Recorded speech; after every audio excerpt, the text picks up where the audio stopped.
It's going to be Halloween in just a few minutes.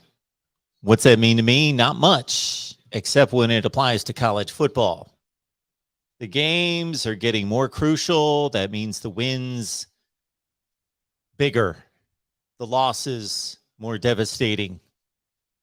And we saw it throughout the day today. The big winners today: Auburn, Ohio State, Notre Dame,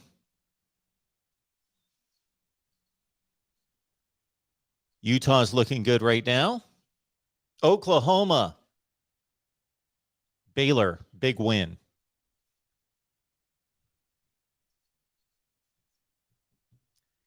Michigan State, top of the heap. Michigan State, biggest win of the day. Sparty-on. Welcome into the Voice of College Football. We are here for our customary weekend wrap-up show on a Saturday night after all the primetime games. And no, in no such way disrespect to the Mountain West and the Pac-12. We just eventually need to get some sleep. Right now, Utah leads UCLA 28-10. Bruins have the football with about 3 and change left in the first half, needing a win desperately. Another weekend of very strange and curious scores in the Pac-12 in particular. We will run it down with all of you. The phone lines are open right now, 860-499-3332. But before we post the call-in number, I want to remind everyone to join me on Patreon at our Voice of College Football community. I have yet to tally up my record today, but I think it was pretty darn good. Again, I came into today's play at 94-64 against the spread. That will make you plenty of change. 94-64 against the spread entering today, and I think I did pretty darn good today. Clemson, thank you. Thank you, Clemson. In Florida State, you cooperated. Thank you very much. 119-41 money line. 119-41 money line.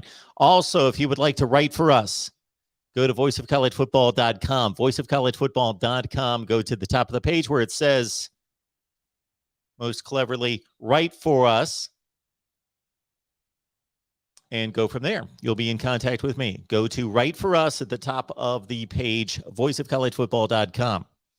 Also, shop Amazon. It's Christmas time. It's getting there for you shoppers that actually shop when you're supposed to get the items in time, especially this Christmas with all the news that I'm hearing about deliveries out there this Christmas and all the nightmares that we're about to behold. Shop Amazon using the link in the description section of the videos. And then also my top 25 that actually makes sense. What a week this is going to be this week. I'll release my top 25 that actually makes sense Sunday. And then, of course, on Tuesday night, we will have the inaugural, the first college football playoff rankings. Can't wait for those. Stay tuned to when we will broadcast live for that. Don't know exactly when those are unveiled. I think it should be about 8 o'clock Eastern time. So we will be all over it, as you can imagine. And believe me, I will be all over those rankings. As was talked about at the conclusion of the Ohio State-Penn State game, that's not an easy selection for anyone past Georgia number 1. Not an easy process of determining 2 through whatever after that. All right. I will get to the live chat in just a second. Keep in mind the super chats available to you. Also, Venmo, PayPal, and Cash App. Venmo, PayPal, and Cash App. Just search MarkRogersTV to contribute. I hope everybody who's listening to my voice right this second has already hit the like button and is sharing this link out on social media. Thank you so much for that. Here we go. Caller number 1 right here at the Voice of College Football. Who's on the line? Hey, Mark, it's still Real MVP. How you doing? I am doing well to Real MVP. How are you? It's been a tough.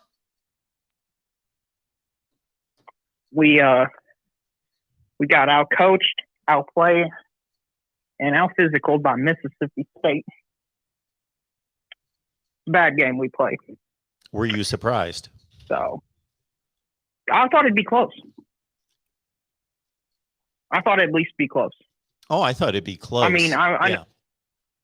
I'm not shocked Mississippi State won. I am shocked that it was that lopsided, though. I mean, if there's no reason if they played a week from now, I don't think Mississippi State doesn't win. That's why I'm shocked about it. If they play a week from now, you're not surprised if what? Mississippi State if they would dominate us. Like, you know how there's games where it's 50-50 and you can say, okay, they play from a week and now, like Ohio Sure. State, Oregon. Yes. Where that's not going to happen with Kentucky, Mississippi State. Oh, you think if they played State again, they would win just about every time? Really? Yes. Yeah. I don't agree, but Because after you watching can't what you watched tonight, I can understand why you would say that. Yeah. Well, I appreciate it, Mark. As you know, the fans are the harshest critics of their team. Yeah. I think Kentucky is just as good as Mississippi State. I did, after much deliberation, meaning about 12 or 14 seconds, I did pick Mississippi State to win the game. Okay.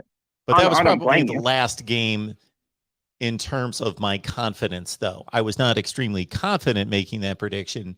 And had you asked me 3 or 4 days ago, I probably was leaning Kentucky. But just kind of adding things up, I felt fairly confident in Mississippi State tonight. Yeah. Well, there was plenty of great games going on. There was a lot of great games today. Yeah. I saw a lot of Pitt Miami. Every Miami fan wanted Manny Diaz fired 2 weeks ago. Now they want to assign him to a lifetime extension. I mean, that Coastal Division, there's 4 teams that are 2-2. It's a log jam. It's a beautiful mess, as you said before. It's a beautiful thing. I love it. I love it.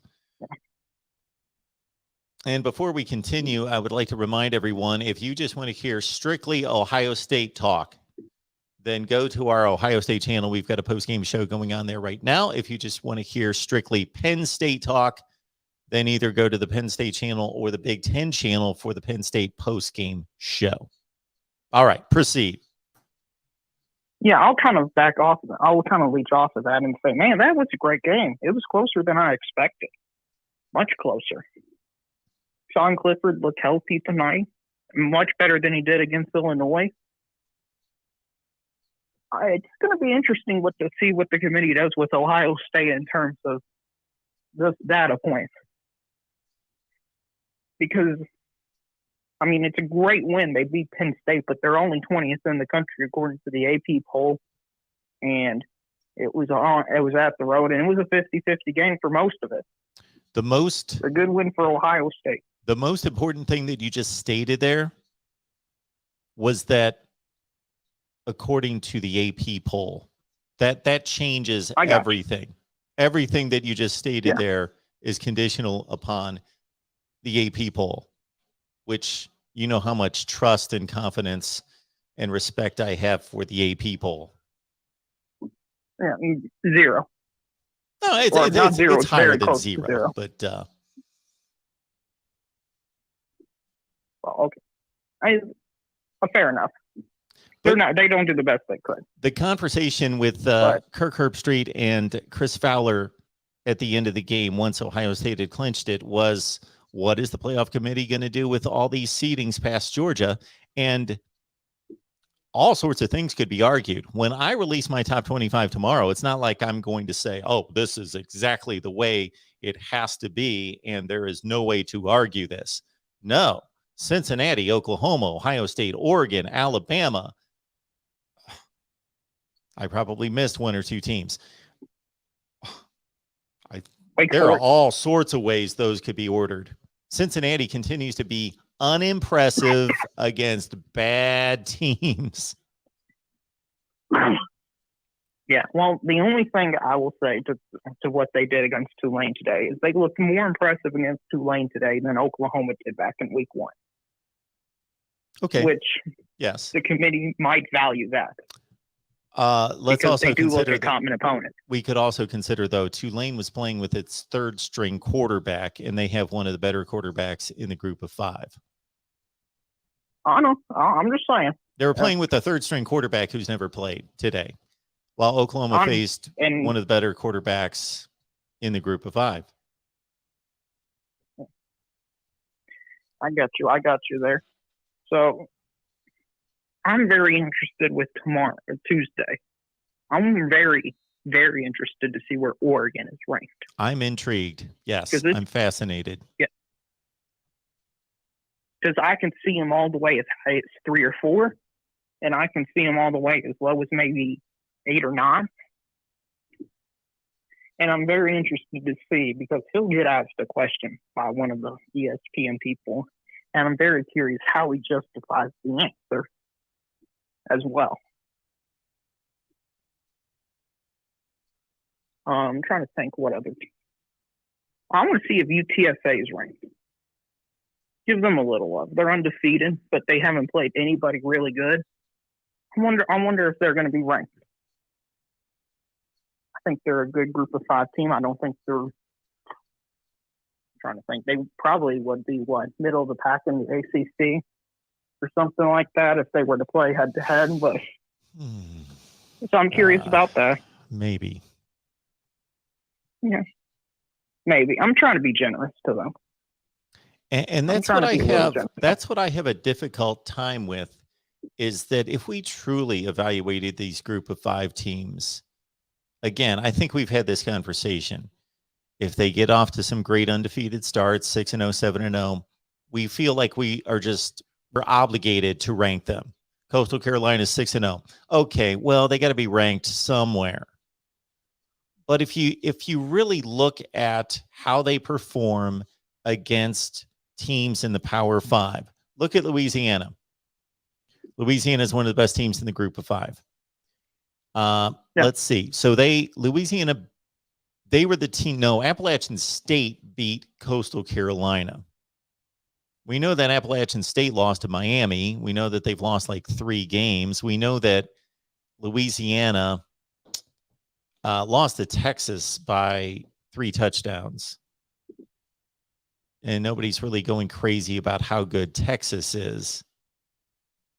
Right. Well, Texas, again, blew another lead today, which I'm trying to figure out. Is it harder to be a Texas fan or a Nebraska fan this season? Both brutal. Nebraska by far. They've been watching this for 4 years under Scott Frost. It's Nebraska. Yeah. You think he's going to get fired after this year? And Texas is better than Nebraska. Yeah. You would think so if it was anywhere else. But he's a native son, and they have to play Ohio State, Iowa, and Wisconsin. That's their closing 3. They're going to be 3-9. Sounds like 3-0. Well, speaking of coaches who might get fired, what about Jim Harbaugh? Is he on the hot seat? He's on the hot seat? Get fired. Yeah, no. Jim Harbaugh. No. Okay. I'm hearing some speculation. I'm hearing some, from a Michigan man. Okay. This is the formula for Jim Harbaugh getting fired. If he loses to Penn State and he gets annihilated by Ohio State, he may get fired. He'll be 9-3, but he will have shown that they cannot compete against the other teams in the division. I think anything other than that, he stays. Okay. I think it's a legitimate question to ask right now. I might be wrong. Michigan. Yeah, I know. It might be. I'm just, because they lowered his buyout, and it's been a repetitive pattern that they can't beat these teams for whatever reason. You're right. You can't beat Ohio State, Penn State, Michigan State. If this was a one-off, and Michigan State, by the way, I'm curious to see if they're in the top 4. I know where I've got them ranked. Where do you got them ranked? Well, if you don't mind me asking. I'm going to release that in the morning. Okay, can you give me it's pretty, 5 or above? It's pretty apparent to me where they should be ranked. Oh. Okay. Well, And it's a jumbled curious to mess, see where Michigan- again, between Michigan State, Ohio State, Oregon, Cincinnati, Oklahoma, Alabama. I might be missing somebody. Those are the teams that, yeah. And Wake Forest plays somebody finally next week. So I will be rooting for Wake Forest more than anybody next week. There's no doubt about that. I want so You're bad on the for Wake Wake Forest to keep winning. I don't blame you. That'd be funny to see Wake Forest in the playoff. Who is it next? Okay, it's That would North be- Carolina. North Carolina on the road next week. Okay. Yep. All right. And that's a very winnable game for Wake Forest as well. North Carolina hasn't looked as good as they were projected to be at the beginning of the season. I could see them winning that game. I will say that Um, Wake Forest is handling its opponents, at least recently, more so than Cincinnati is. If Cincinnati was Oh, yeah, they beating crushed Duke Duke. 45-7, we'd be patting them on the back. Yeah. Duke's in that Navy range. Tulane, probably better. maybe. Yeah, probably. And I mean, everybody seems they to be both have the same patting record at least. Cincinnati on the back. But Wake Forest just beat Duke today 45-7. Well, and the sad part for Cincinnati is they have no room for error because they don't have many good opponents left. Their best opponent I lost mean, tonight. they've got No. And SMU. So that probably won't be a ranked win unless they still somehow are right at 25 or 24 in the committee's eyes. But at least the good thing, if you're a Cincinnati fan, which is an outside shot, is they get SMU in the top 25, and then they play Houston, which is in the top 25. But SMU winning would have clearly been the better option for them. Yeah. Although I guess this Now- way they get to play two teams. Because the way it would have Right, played that's out what I'm otherwise, saying. they would have played SMU twice. I don't know what that really proves. Now they can beat up on SMU, hopefully for them, and they can beat up on Houston, and they're hoping that Houston arrives at the conference championship game 11-1. I mean, Houston blowing that lead at the beginning of the season to Texas Tech might have been the most consequential thing for Cincinnati. Yes. Because it's very, I mean, if they're undefeated, it's a completely different conversation. Houston would be ranked maybe even inside the top 15, maybe. Yeah. And that would be a huge showdown.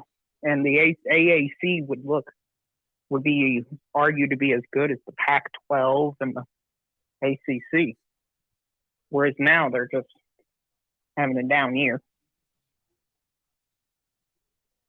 I wanted to ask you about Michigan State. Yes. Quickly about Michigan In State, terms and of- then I'm going to move on. Can they beat Ohio State? They can beat Ohio State. Certainly, they can beat Ohio State, but it's unlikely. I'll give them a 25% chance of winning that game. But sure, If they you're can. a Michigan State fan, by the way, congrats to you. You're having an amazing season. Yes. Mel Tucker, great head coach. Yep. Michigan State outcoached Michigan today. Michigan is still, in my eyes, slightly better team, but Michigan State outcoached Michigan. All right, man. Well, thanks you for the got call. Yeah, no problem, I Mark. Have a appreciate great it. rest of your show. Absolutely. Thank you so much. All right. We better catch up with some more calls here at the Voice of College Football. Appreciate you being here. Who's on the line? Hey, Mark, it's One Scoop John. One Scoop John. How's it going? Hey, good. I got just two things, and then I'm out because I'm sure you have like a billion people wanting to call in and give their takes. But so I wanted to answer the real MVP's question, kind of my take on the Jim Harbaugh situation, which compared to Scott Frost, who I do think is going to get canned and maybe go to a Florida FCS school or something like that, where he can, I think, get back to that kind of super, super up-tempo offense. But Jim Harbaugh is going to need to basically lose, I think, almost every game remaining to get fired, because he's had such a great start to the season.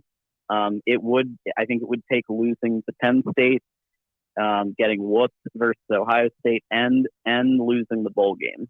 So, probably a 9-4, or heck, even, I mean, look, we got Maryland looking pretty good too. So who knows? I mean, I think if he loses to everybody else, he's out. But yeah, I think that's a Penn State Happy Valley. There's a commenter who said that's going to be the determining factor. Listen, the Michigan State Spartans just had better mental toughness today. Like they wanted it more. Walker wanted it more. He might win the Heisman. We'll see. But it had nothing to do with refs, because we saw what happened. Ohio State got a lot of ref calls against them tonight, and yet they overcame, because that's what playoff teams and championship teams do. They overcome any type of adversity and they win. That's what Michigan State did today. Period. And so, do you think that this problem is kind of an endemic to the entire team? And is there, do you think a head coaching change is needed? Or is it more of just like let's get rid of Gaddis and let's get rid of, because I just don't know at this point, 7 years of this. I think that if Michigan aims to win Big Ten championships and compete with Ohio State on an even level, meaning win those games half the time, get to the Big Ten championship game, kind of share that division with Ohio State, that Jim Harbaugh needs to go. Yeah. I think we've seen enough. Yeah, because look at what happened with Cooper at Ohio State. Look at what happened with Mark Richt at Georgia. Like, these people were winning 9-10 games a season, but the commonality with both, they couldn't get it done with their rival. True. And so they were replaced with one who won a title and one who got to a title game pretty early on. So Yeah. That's the one side of it. The other side of it is the Bo Pelini removal, and that's like the other side is like, you might get a Mark Riley or a Mike Riley. I forget his name. Mike Riley. Now, Mark Richt's tenure at Georgia was twice as long as what Jim Harbaugh's is currently right now. So from that standpoint, he gets more leeway in regards to evaluating his performance and what he accomplished. But at the same time, he accomplished quite a bit more than Jim Harbaugh. Mm-hmm. Jim Harbaugh is not winning Big Ten championships, and not that Richt collected a ton of them, but he won 3. He went to the SEC championship game a number of times. Past that, off the top of my head, I know he won the SEC 3 times. So he won the best conference in the nation 3 times, and there were at least 3 other times that he won the division to get to the SEC championship game. And he was playing an Alabama team that was the best team in the country, in that 2012 SEC championship game, and playing them toe to toe down to the wire. Not his fault that they lose, because the ball gets tipped and a guy inadvertently catches it at the 4-yard line and time runs out. Jim Harbaugh is not playing at that level. His teams are not playing anywhere close to that level. But yes, the analogy is the same in regards to routinely not getting past your rival. Although Richt had a less than favorable winning percentage, Harbaugh never does it. Yep. Yeah. Against Ohio State, and then now with Michigan State, it's 3-4, I believe. That's no bueno. Yeah, So, if you're at Michigan, you should I beat Michigan State 80% of the time, 75 to 80% of the time. Yeah. Yeah, because they're not always like they are this year, No. right? Like we should have beat them in 2020. This year, I think they just they were the more like on running back. I think they had that talent. They wanted it more. I think that this is a year that Michigan State can beat anybody, hypothetically. I think Ohio State will probably beat them, but I think it's going to be tough, and just like tonight was. And that's the other one I wanted to touch on was the game tonight I really enjoyed it. From a perspective of defense, Penn State, that defensive coordinator needs to be given some type of freaking medal or I don't know what, because I think they did a really good job scheming up this game and just keeping it to the point where it was, winnable at many points throughout. I think it was. What did you see, just from perspective of Ohio State's offense maybe not having the best night, Penn State's defense just really coming out to play? Well, earlier in the season, I had the evaluation that Penn State and Wisconsin had the two best defenses in the conference. And Penn State has been beaten up a little bit, but I think athletically, if you combine the execution with the toughness, with the athleticism and talent, I would still argue that they are right near the top of the league. They lost their best defensive lineman a couple of weeks ago, and that really hurt them against Illinois. So considering what Illinois was able to do against them in the run game, it was pretty impressive that they were pretty stout until they got gashed a couple times late in the game in the run game, that they were stout there. I think they relied, I think the defensive coordinator relied on their athletes to make tackles in space. They weren't going to give up anything over the top, and they felt comfortable that they could put their defensive backs, their cornerbacks, I should say, on islands, and they were up to the challenge. They were up to the challenge against Olave and Wilson and Smith and Jigba. Yeah. And, of course they gave up plays, but they did not get embarrassed by any stretch. And those guys are all superior athletes in tackle in space. Penn State's done an outstanding job in recruiting, especially on the defensive side of the ball. They have a very athletic team, and those guys are tough and determined, and they play great assignment football. Yeah, I was impressed. Yeah. And Sean Clifford, I was impressed with him. He had to carry the offense. He had no running game to support him, and he was obviously in a much better place than he was last week against Illinois, and he delivered. Yep, and that's and they had a 3D printed thing for his injury, and so they were going all out to try to get him back at decent speed. But when it comes to Franklin, I really do think it's the DC is what kept him in this game more than anything else. The defensive talent and mental toughness. But with Franklin, we saw some indications earlier in the week, and I haven't. I'm excited to talk to you just to get the sense of like he referred to Ohio State as Illinois. He referred to the shoe as the big house. I wasn't sure if that was 3D chess or 4D chess, or if that was like, he might be a little distracted with potentially a USC job. So my parting question, and then Be out, is just what do you see Franklin going to USC, and if so, who do you think would be your pick if you're the AD of Penn State? Who would you want to get to replace him? Well, in regards to whether he really revealed to us earlier in the week whether he was distracted, we've covered that topic quite a few times, and certainly did so on our Ohio State show with our 3 Ohio State writers to get their perspective versus what my perspective was, which is basically, I tend not to be the guy that, okay, James Franklin said Illinois instead of Ohio State twice, and he referred to the shoe as the big house. You know, I'm going to find every funny meme that I can and just go crazy on social media and make fun of him. I guess I've got a little bit more grace in me for one particular reason, is that I've talked for most of my professional life.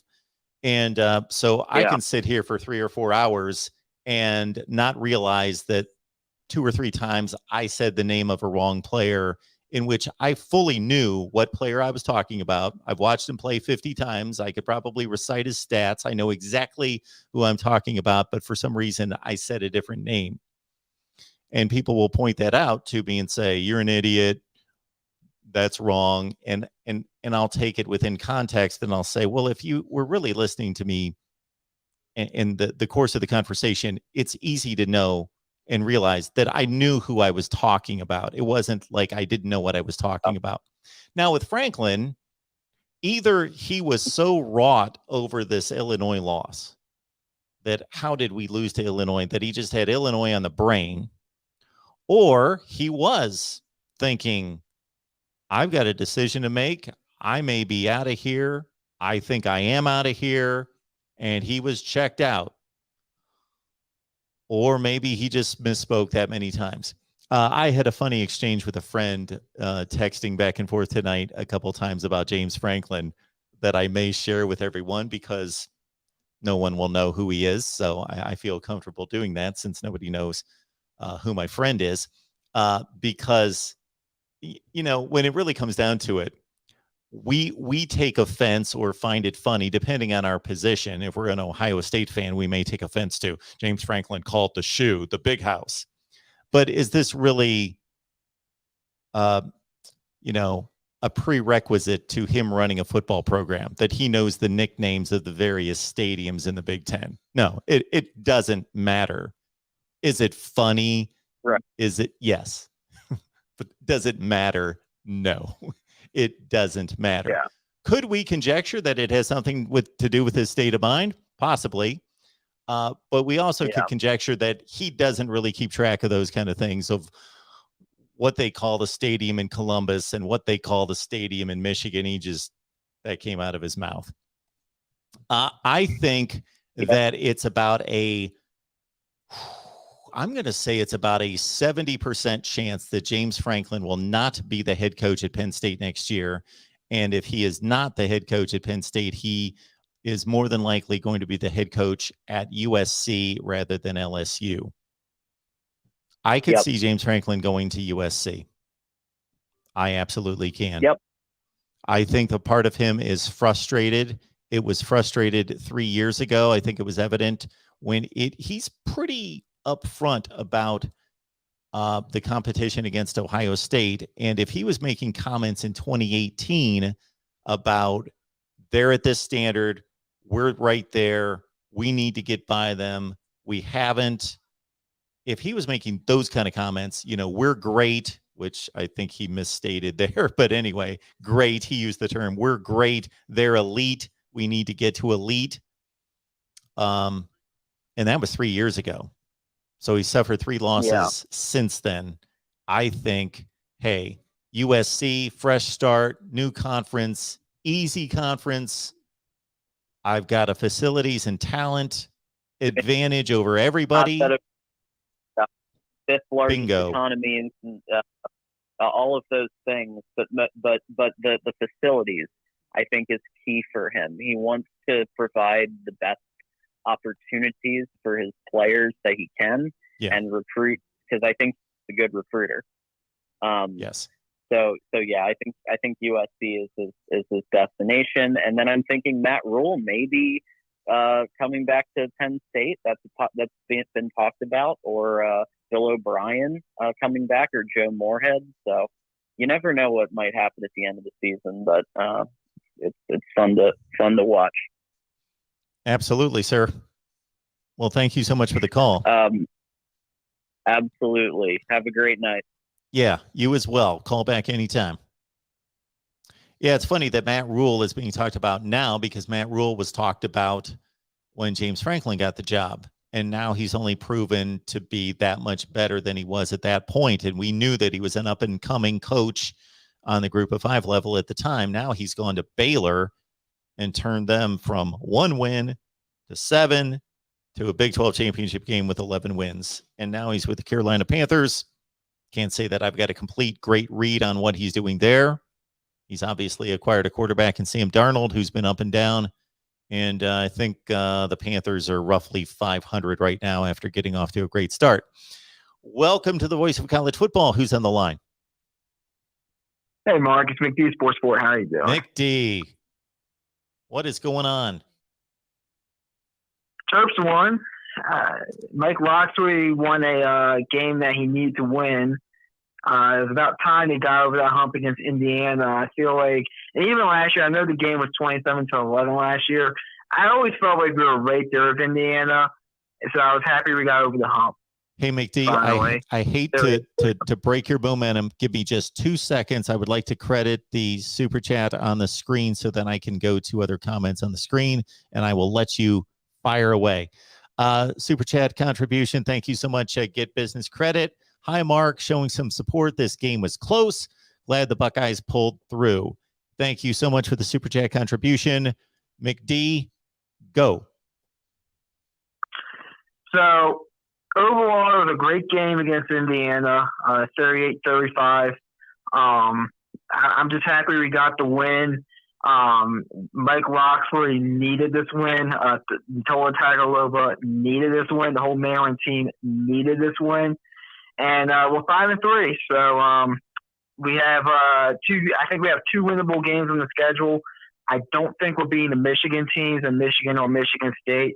And by the way, speaking about Michigan State, that was a great game. And I'll say this: Mel Tucker reminds me a lot of Barry Alvarez, in the mindset that I just look at him and can tell he's a football guy. Like, he's gonna grind out every inch of every moment. And I think if he stays at Michigan State, I know there's talks about him going to LSU, but if he stays, and even at LSU, if he decides to go there, I think he would do great at wherever he decides to do. But I don't think we beat the Michigan schools. However, we have a game against Penn State next week, and I'm going to talk about Penn State a little bit more here in a minute. But I think we beat Penn State next week. I think James Franklin and Penn State, I think they're going to check out. I think with the exception of that Rutgers game, I think they're going to lose the rest of their games against the Michigan schools and against the Terps. So I think we're going to beat Penn State next week. Well, there are different ways to read into what happened tonight against Ohio State. I think it shows us that Penn State's a quality team, that they can play with just about anybody in the country. But in regards to how that projects to the rest of the season, yes, they may have shot themselves and given all they had tonight and disappointed again, and now they'll just come off the rails and they're done for the season. Or this is the team that they are, and they will be good enough to beat anybody on the schedule. I don't know what to tell you, because many people predicted when Penn State started 0-5 last year that they would give in, and because they had much greater aspirations than that and big expectations for the season, that how could they suddenly play for nothing? But they did, and won 4 consecutive games to close out the season. After they lost to Illinois, many people thought, hey, they got an injured Sean Clifford. They're beat up on defense. They're going to Ohio State. They've got basically no shot to win the Big Ten now that they've got a second loss. They're going to get killed. And look at what they did tonight. Well, I'll say this. It seems like every time they show up against Ohio State, they give Ohio State the best game. Who did they face the following week after Ohio State last year? It'll be the Maryland Terps. And, sure. And what happened up there in Happy Valley? Sure. An absolute blowout. I'm not saying it's going to be a blowout in College Park. I just think we beat them, especially if it's like a noon kickoff, because they could walk right into sleepy College Park and sit there and struggle throughout the game. If Maryland makes a play or two, and that type of game, they probably win that game. So I think we'll beat Penn State next week and get our 6th win of the season, because personally, I do think James Franklin's going to Southern Cal, personally. And that leads to my bold prediction going here. Mick D, before we move on to your bold Mullen, prediction, I'm going to back up your theory that Penn State is going to kind of like they've given their best and they're just going to kind of come off the rails the rest of the year. So you mentioned last year's game against Maryland coming off the Ohio State loss. In 2019, after losing to Ohio State, they played Rutgers. That basically doesn't count. Rutgers is so awful and was at the time. They beat them by 3 touchdowns, but they could have beaten, anybody. Everybody beat Rutgers by 3 touchdowns at that point. But going back to 2018, after they lost to Ohio State by 1 point, a game that they had a 2-score lead with 5 minutes left and blew it, they lost to Michigan State the next week. 2017, a game, again, they were up on Ohio State by 18 points in the second half and lost. The next week, they lost to Michigan State. So there's a trend there. Looks like it. So that makes me even feel more confident. I mean, and even the Rutgers game in 2019 that they won by 3 touchdowns. That was a horrible Rutgers team. Yeah, exactly. They Penn State could have played by like its 4 touchdowns. stringers and won by 3 touchdowns. Yeah, that doesn't tell us anything. Thanks for pointing that out. But here's my bold prediction. Yep. I think that James Franklin leaves for Southern Cal. I'm about 90% sure that he's going to do that. Right. I think Florida's firing Dan Mullen at the end of the year. I just do. I just have a gut feeling it's going to happen.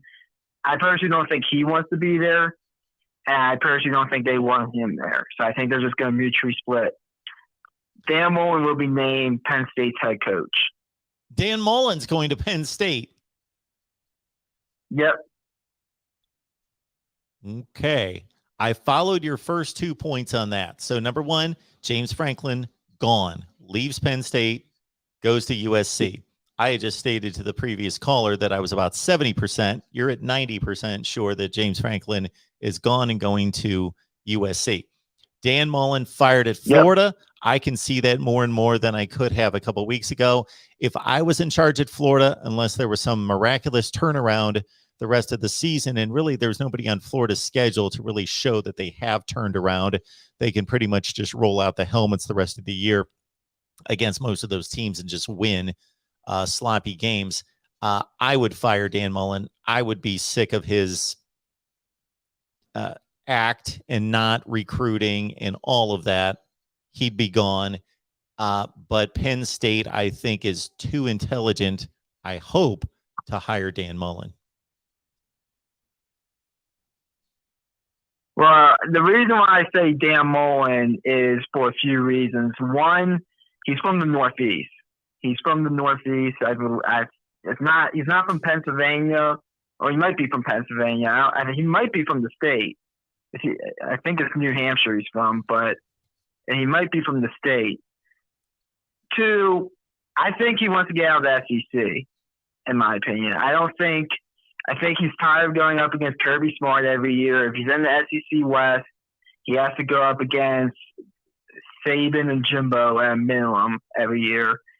And I think he just wants an easier path. Yeah, he has a higher state on the schedule every year, but I believe Dan Mullen I believe Dan Mullen thinks that he could be a higher state regularly.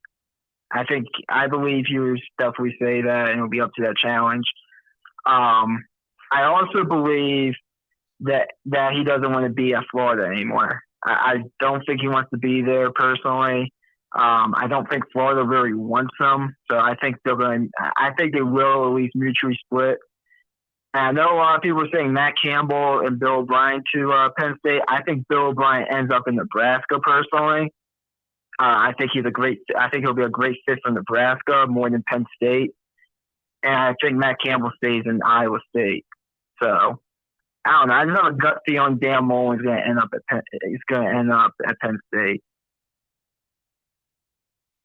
Okay, McD. I will be fascinated if that comes true. I don't know what to give you to honor that prediction. If that comes true, Dan Mullen going to Penn State, but I don't know. You think of something, and I may agree to it, because if that prediction comes true, then much credit to you, much respect. Someone did say in the chat that he is from Pennsylvania. I thought it was New Hampshire, but it's Pennsylvania. I knew it was one of those two states. Just wanted to come on here and tell you that the Terps are doing well under Mike Locksley, even though you're not a Mike Locksley believer. I had that bold prediction. They're doing well under Mike Locksley. Wait a minute. We just saw them lose to Minnesota by 3 scores and then get annihilated of 2 other times and lose all these other games. And you were starting to come my way on Mike Locksley, and then all of a sudden they beat Indiana by a field goal, and they're doing well. It's progress. It's progress. He hasn't beaten Indiana yet. Now he got over that hump. Right. Okay, we'll give it to you. All right, McD.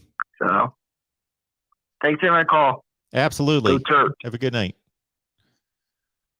All right, here we go. Next up on the Voice of College Football. Who's on the line?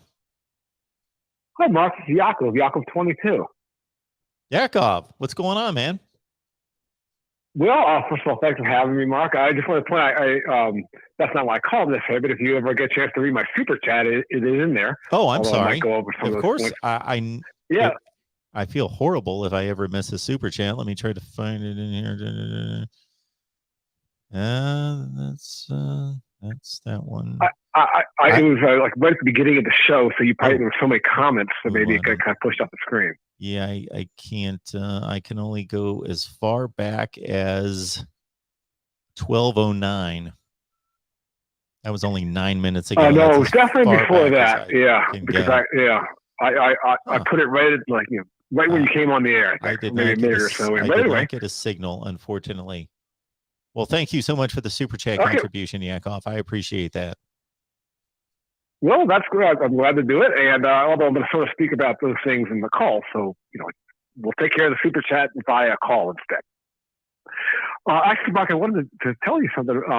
You actually made it turned out to be a somewhat prophetic comment regarding Ohio State. I was listening to as I often do, one of your call-in shows.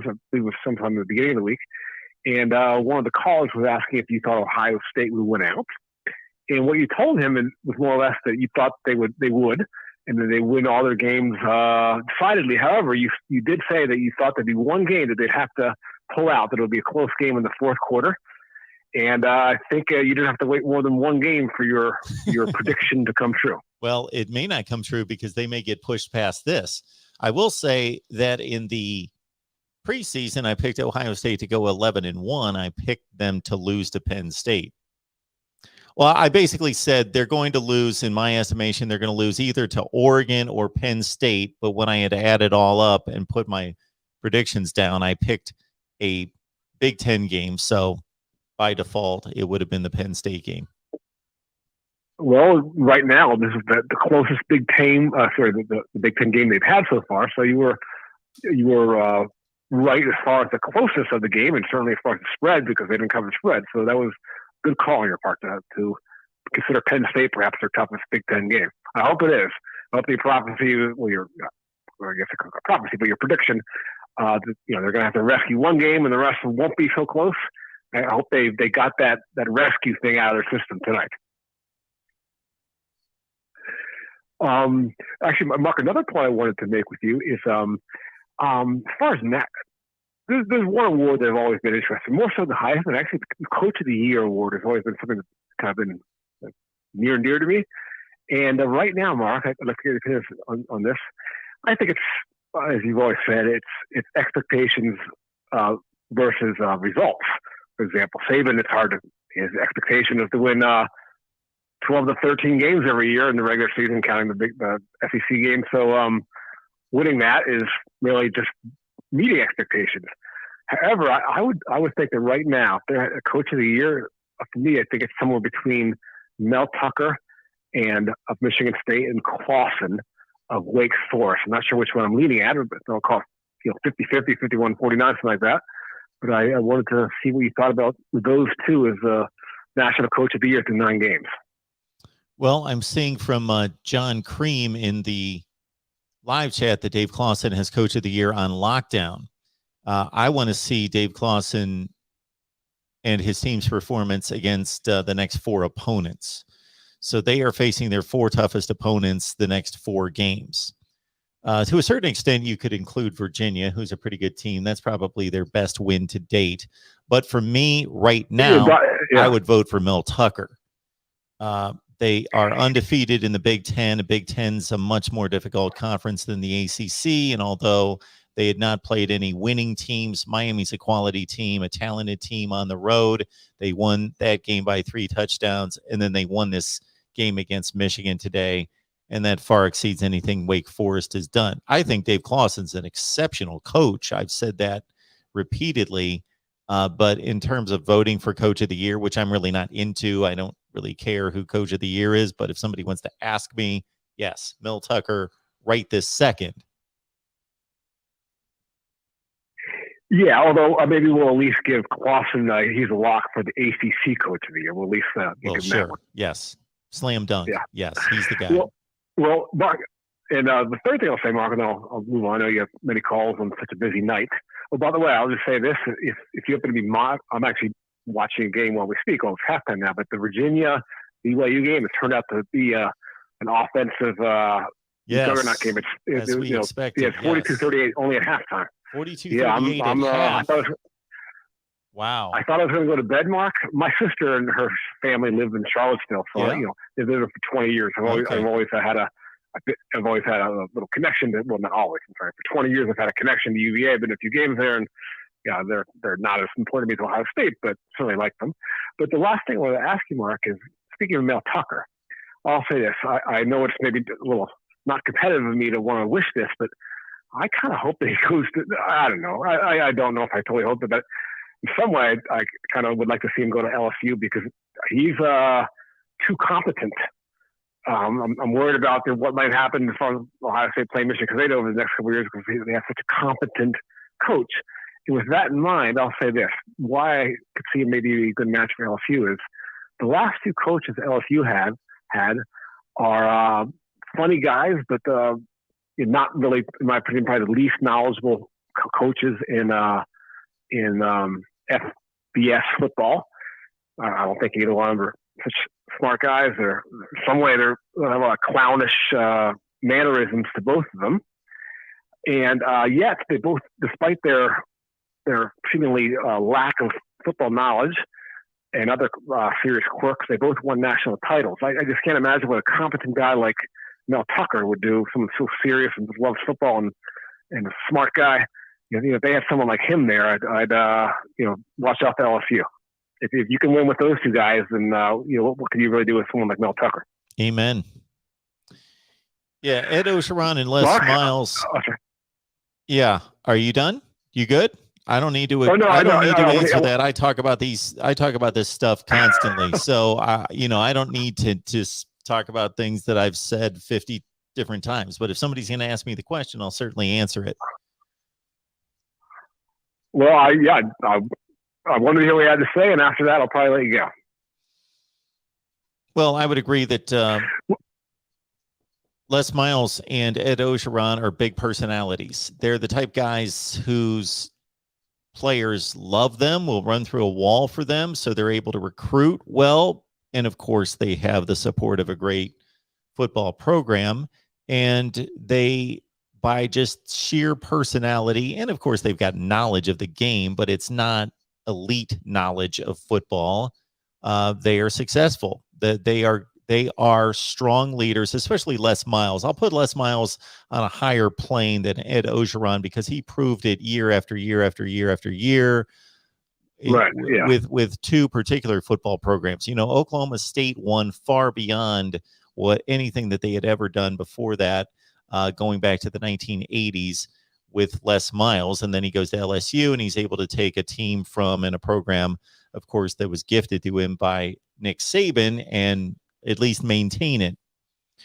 So great personalities in terms of leading young men and being dynamic leaders to a certain extent. But when it came to game management, clock management, awful. Les Miles, awful. Ed Ogeron, not great, decent, marginal. Les Miles, awful. My biggest knock on both of them, and Les Miles to a much higher degree, unless we find out more about Ed Ogeron, is that they just either allowed or perpetuated off-field issues, ethical, moral issues, transgressions. So that's not good. So a guy like Mel Tucker is showing at this point that he is highly respected and at least based on what we know to date, a man of integrity and also able to lead young men and really, build a culture based on his own just sheer force of his personality and his leadership ability. Yeah. Well, we certainly see eye to eye on Mark. And I just want to say this: I'm probably going to fall asleep listening to your show, not because it's boring, just because it's late. All right. Well, I appreciate the call. Tonight. Thanks, Yakov. Okay, I enjoyed it. Have a good evening. You too. Thank you so much. Our guy Yakov. And Ryan, thank you so much for the super chat. Appreciate that. Want to remind everyone that the super chat's available. We'll also have Venmo, PayPal, and Cash App. Just search Mark Rogers TV. Hi, Mark. Congrats on growing the network. After watching the O-line, I'm not sure good offense beats good defense against Georgia. Ohio State has a long way to go, but a lot of time to get there. Go Bucks. I did say this several times early in the season when Alabama and Georgia were running away prior to the Alabama loss to Texas A&M, and it was clear cut that they were the two best teams in the country, at least at that point, and now Georgia continues to dominate, that Ohio State was the one team in the country that I felt confident could, not that it was going to happen, but was the only other team in the country that could pull it together to challenge those two teams. I don't see anybody else right now that can play on the Georgia level except Alabama, and Ohio State has the potential based on its roster to do the same. All right. Welcome into the Voice of College Football. Who's on the line? Hey, Mark. How's it going? This is Emmanuel. Hey, Emmanuel. How are you? I'm doing well, watching Stanford and Washington right now. Stanford and Washington. I'm guessing that game's on the Pac-12 network. Yeah. Well, I don't think FS1, but any Washington other network would have it. Washington's up 9-3. Okay. Thanks for the scoring update on the Cardinal and the Huskies. Big game there in the Northwest. Yes, I know that. I know the fans were just, waiting with bated breath on that score. But that kind of goes to my question with the Pac-12, seeing how everything's going and Ohio State doing well. Is Ohio State going to bump Oregon from the playoff? Well, understand that anytime somebody asks me a question about what somebody else is going to do, I clearly state, if you're asking me who's going to win a football game, then I, of course, make football predictions because to a certain extent I can evaluate the teams and make a prediction. But when you're asking me who other people are going to vote or choose, then I kind of throw up my arms to say, I don't know. Like people ask me who's going to win the Heisman Trophy. Well, I'll tell you who I think should win the Heisman Trophy or who I believe the best players are. But when you're asking me who 500 people are going to vote for, I don't know them. I can guess. So this is the same type deal. I think it's going to be telling on Tuesday as to whether the committee is going to throw away a resume or take the basically take the resume. They can take the resume approach. That's Ohio State clearly, or it's the head-to-head win. I don't know what they're going to do. They've done both in the past. There is no consistency there to take a precedent and say, well, they always go with the head-to-head, or they always take the resume. They've done both. They do whatever they want, and then they can justify it later. Yeah, I mean, the one telling thing, it's going to be Cincinnati, I believe. Does Cincinnati get bumped for an Oklahoma or an Ohio State or Oregon? Well, I wouldn't really consider them being bumped for Oklahoma, because Oklahoma's undefeated against a much more difficult schedule than Cincinnati. So in my estimation, I don't really consider that being bumped. Now, being bumped for teams with losses, yeah, I would use that phrase, but I would clearly have Oklahoma ahead of Cincinnati. They've beaten much better competition. I agree, but Cincinnati's ranked number 2 by in the Associated Press. So that's concerning, because I do agree with you. I believe Oklahoma has a better resume than Cincinnati, but the fact that they have them ranked number 2 tells me that people are impressed, which they've had a great season. But me being such a big Pac-12 fan, I have the feeling that Oregon, even if they win out, Ohio State wins out, Ohio State's going to get the playoff. Well, this is what the committee should do if they want to protect themselves, which I think a lot of the time they do. I think they look ahead and they manipulate the rankings to a certain extent to protect themselves. So what they would do in this case would be to rank Oregon ahead of Ohio State, because then as the season progresses, they could always keep Oregon ahead of Ohio State and just claim they've got the same record. We're going with the team that won the head-to-head. Or they could take that to a certain degree, and at some point, if they determine we want Ohio State to pass Oregon, well, that's easy to do and justify as well, because they could say, well, Ohio State's resume has now become overwhelmingly decided over Oregon, because they're still going to have to beat Michigan State and Michigan and Purdue. So they're playing 3 teams that are probably better than anybody Oregon's playing, except a Pac-12 championship game, of course. But then Ohio State's, of course, going to play a team that's better in the Big Ten championship game. So at any point during the rest of the season, they can leapfrog Ohio State and just say they got to the point where the resume now outweighs the head-to-head. That's probably what they're going to do. Yeah, and I think that's a great call. What's the biggest wrench that can happen from here to the national champion, to the playoff? That's likely. Obviously, there's a million that can happen, but in terms of what's likely, yeah, likely. What's likely? Well, Oklahoma continues to.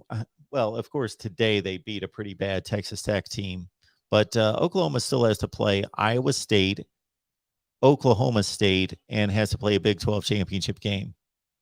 So Oklahoma as an undefeated team is obviously in the playoff. Oklahoma is a one-loss team and a conference champion with a lot of narrow wins, versus Ohio State as a one-loss champion and Oregon as a one-loss champion and Cincinnati is a undefeated team. Then it becomes tricky to figure out who's going to make it and who's not going to make it. Well, Wake Forest going undefeated. Now, if Georgia loses, that's what I want. If Georgia loses to Alabama, then it makes it even more interesting, because then Alabama would get in Georgia. Yeah, that's a fascinating subject right there, because then you've got Georgia's got one loss and they've been number 1 this entire time, and they've got the one loss. Who do you favor between those two? Alabama's got 2 losses and they've got the conference championship. Georgia's got 1 loss. They're not the conference champion. they would do everything they possibly could to get both of them in. That's why I would want Wake to be undefeated, Oklahoma to be undefeated. And truth be known, hey, if we really want to make it difficult on the committee, Ohio State doesn't win the Big Ten. Michigan State goes undefeated and wins the Big Ten, and they're in. Yeah, I think that if Alabama beats Georgia, that would make that's what that would be the committee's nightmare. I think that would be the one game where they really don't want to see it happen, and it could happen. I think Georgia's the best team in the country, hands down. I think Alabama and Georgia are leaps ahead of any other team in the country. Even Ohio State. I think they really are the two best teams in the country. The national championship will be played in the SEC championship. I honestly believe that. But it's going to be fun if Alabama pulls the upset, quote unquote. This will be one of the most interesting years to see who gets in, other than maybe when TCU and Baylor. Yeah. Yeah, it should be fascinating. It should be fascinating. There are a few different ways in which it could become very predictable and straightforward. Yeah. Well, Mark, I'm going to let you go because I know a bunch of callers are calling in. But hey, thanks so much for the insight. But appreciate the call. I'm cheering the Pac-12, and I'm rooting on Alabama to beat Georgia. That would really make it entertaining. Well, thanks for the call. Appreciate it. Hey. All right. Next up here, the voice of college football. Who's on the line? Dave Vellinsky. Hey, Dave. What's going on? Well, I have a couple questions for you. Okay. And my question is, if PJ wins the West, do you see him going to either LSU or UCLA?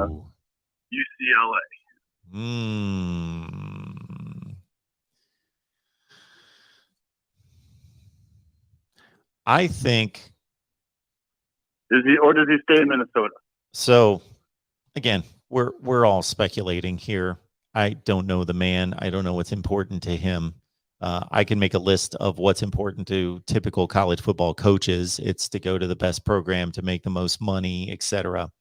Those things are obvious, but then there are some nuances that are different depending on the individual. And I don't know PJ Fleck, so this is all speculation and guessing.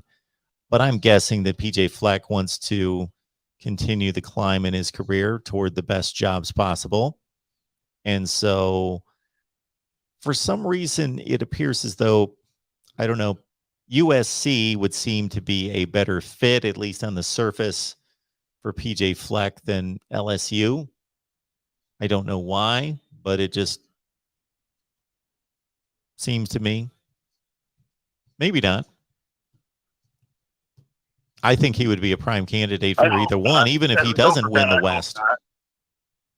I don't think he needs to win the West. I think that would help. I think that would certainly be similar to Brett Bielema winning the Big Ten championship, hoisting the trophy, and then moving on to Arkansas for more money.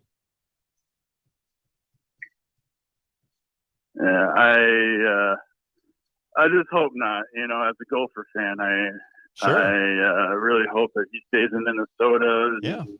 And has a nice long career like a Barry Alvarez and Hayden Friday with Iowa. Well, I don't know a whole lot about PJ Fleck, but I know that he's from, of course, he coached at Western Michigan, but he's from Michigan, correct? No, he's from Illinois.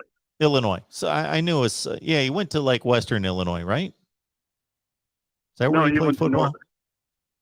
Northern Illinois. Yeah, okay.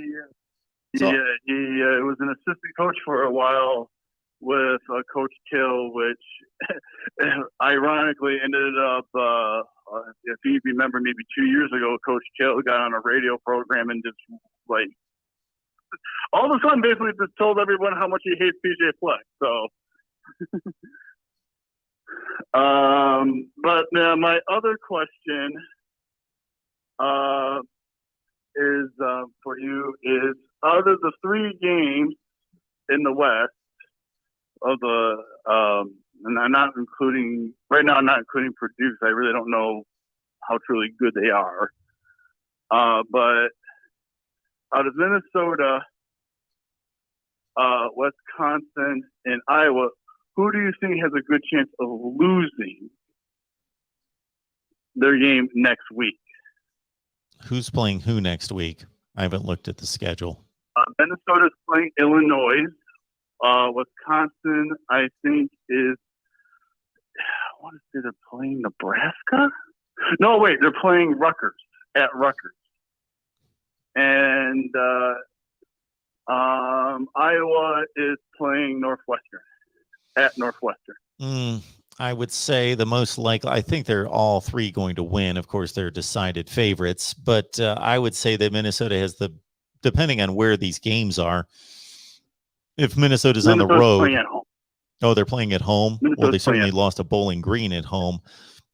I would say if there's going to be an upset in any one of those games, it would be Minnesota 1, Iowa 2, Wisconsin 3. Okay, and I guess my should have had one more question for you. Oh shoot, I it was on the tip of my tongue. God dang it. You know what? I'm just gonna let you go right now. I can't think of it right now. Call back anytime. We'll be here All on right, Monday for sure. All right. I will talk to you then. Well, have a good night. You too. Before we get to our next call, let's see what the record is thus far. Now, we still got this BYU Virginia game. And did I predict? I did not, the UCLA Utah game. So as it stands right now, 1-0, 1-1. I don't know how this got screwed up because in our media predictions contest on Patreon, I picked Michigan State and took those points. But here I took Michigan to cover 4. Don't know what happened there, but I'll take the loss. I think I just screwed that up when I wrote that. Anyway, 1-0, 1-1, 1-2, 1-3. Shoot, the Louisville NC State game was a 1-point game with 5 minutes left. I thought it was golden. And Louisville gave up 2 touchdowns, and North Carolina State covered. So anyway, 1-0, 1-1, 1-2, 1-3, 1-4. Not looking good. 2-4, 3-4, 3-5, 4-5, 5-5, 6-5, 7-5, 8-5, 9-5, 10-5, 11-5, 12-5. 12-5 against the spread. 12-5 against the spread, folks. My goodness. Well over 60% this year. 12-5. Need to do a much better job at promotion.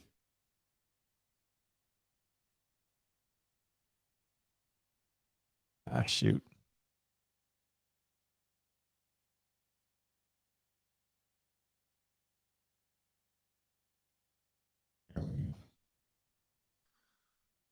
All right, let's get back to the phone lines. Thank you so much for your patience. Welcome to the Voice of College Football. Who's on the line? Hey, it's Dan Mullen Haters Incorporated. Yeah, well, I think it's about time. Of course, it's George. My God. Yeah. I just slept for 2 hours and woke up and turned on the late games, but I'm just sick. We lost to Stephen Bennett the fourth today. His predecessors were probably better passers than he, but he is the fourth. UGA Go Dogs in the chat just said you didn't lose to Stetson Bennett. You lost to the Georgia defense. And that's true. That was amazing 2 minutes at the end of the first half. Oh, Wow. I was hoping that you were going to be able to make it to the locker room at 3-0, and it just didn't happen. The wheels came off, they say. Yeah, they sure did. The early games before that, I was having the most fun I've ever had on a Saturday watching Miami Pitt, Michigan State, Baylor, Texas. Oh, yeah. That was a blast. Yeah, it's fun. Great stuff. Yeah, those were competitive games. I wrote down on a piece of paper here the scores all through the game. Every second of those games was competitive and fun for both fan bases. But not Florida. No, we had to throw it away before the half. Couldn't believe it. When there was 5 minutes left in the Florida game, I was telling everybody, we can still win. They scored 3 times in 2 minutes. You know, all we need is 2 minutes. Yeah, it was not pretty. And now you're 4-4. And yes, I wouldn't have thought of this a month ago that maybe Dan Mullen's days in Gainesville are coming to an end. Considering we have Anthony Richardson on the team, I just think he's supposed to be the quarterback whisperer and all that. I think he has to go. I might just change my allegiance till they get rid of him. I can't put up with this. He's not a quarterback whisperer. He just got lucky a couple times with whatever he did at Mississippi State. We can't do this at Florida. George, I think you can put your allegiance on hold. You often call me and you're excited about watching some other team. Right.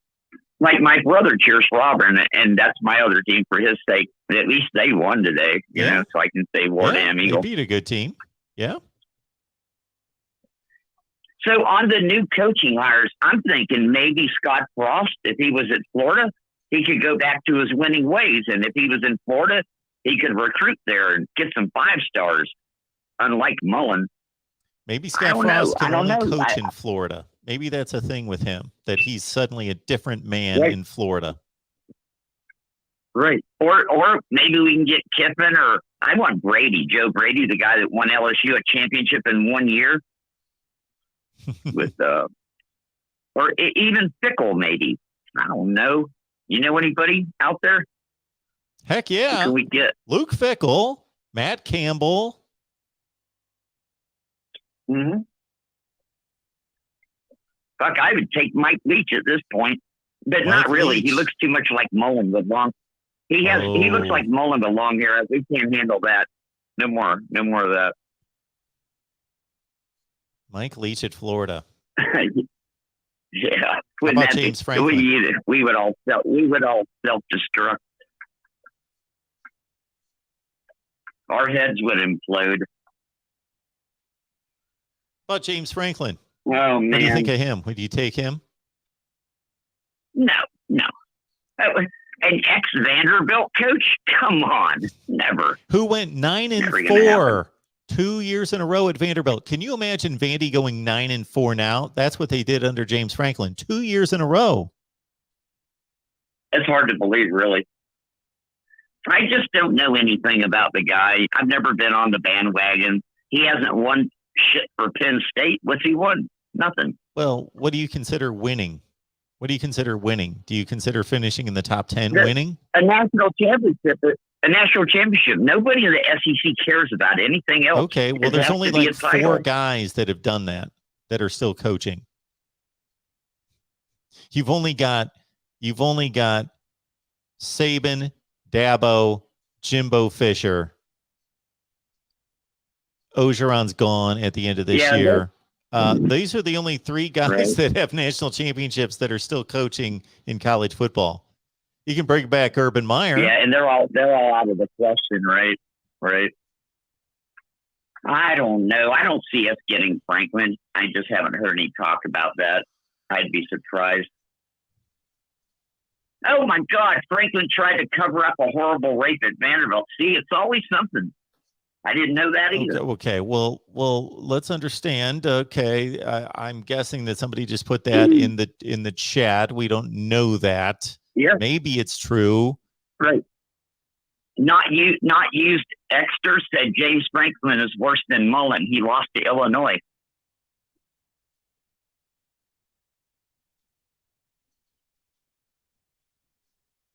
He's going to go to USC. I don't. Poor USC. Hey, let's talk about Michigan State. What a football team. I wish we played with heart like that. Yeah. Did you see those How guys did he play? get those guys to- They were playing like their hair was on fire. They were fighting for that game. That's because they got a head coach who the team plays like the head coach. It ultimately slides downhill. You know the saying. Right. Right. And Mel Tucker's, he's a man. I love the dude. Maybe we'll get him.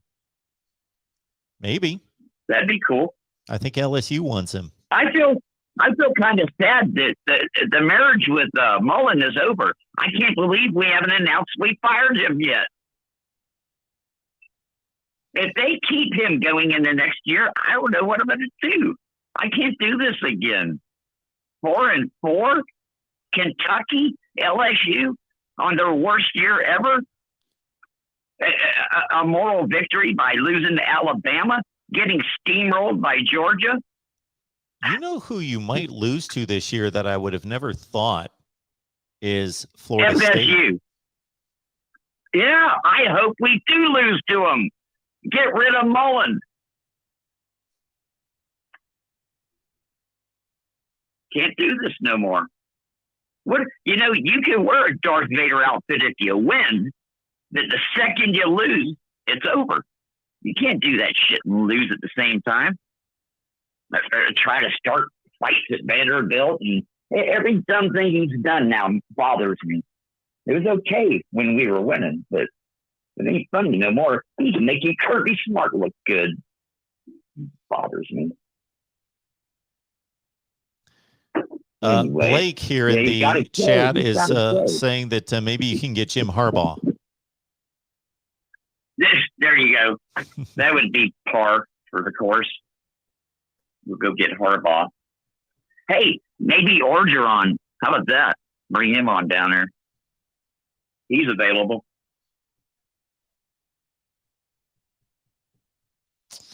Yeah. Get Orgeron and he'll do something.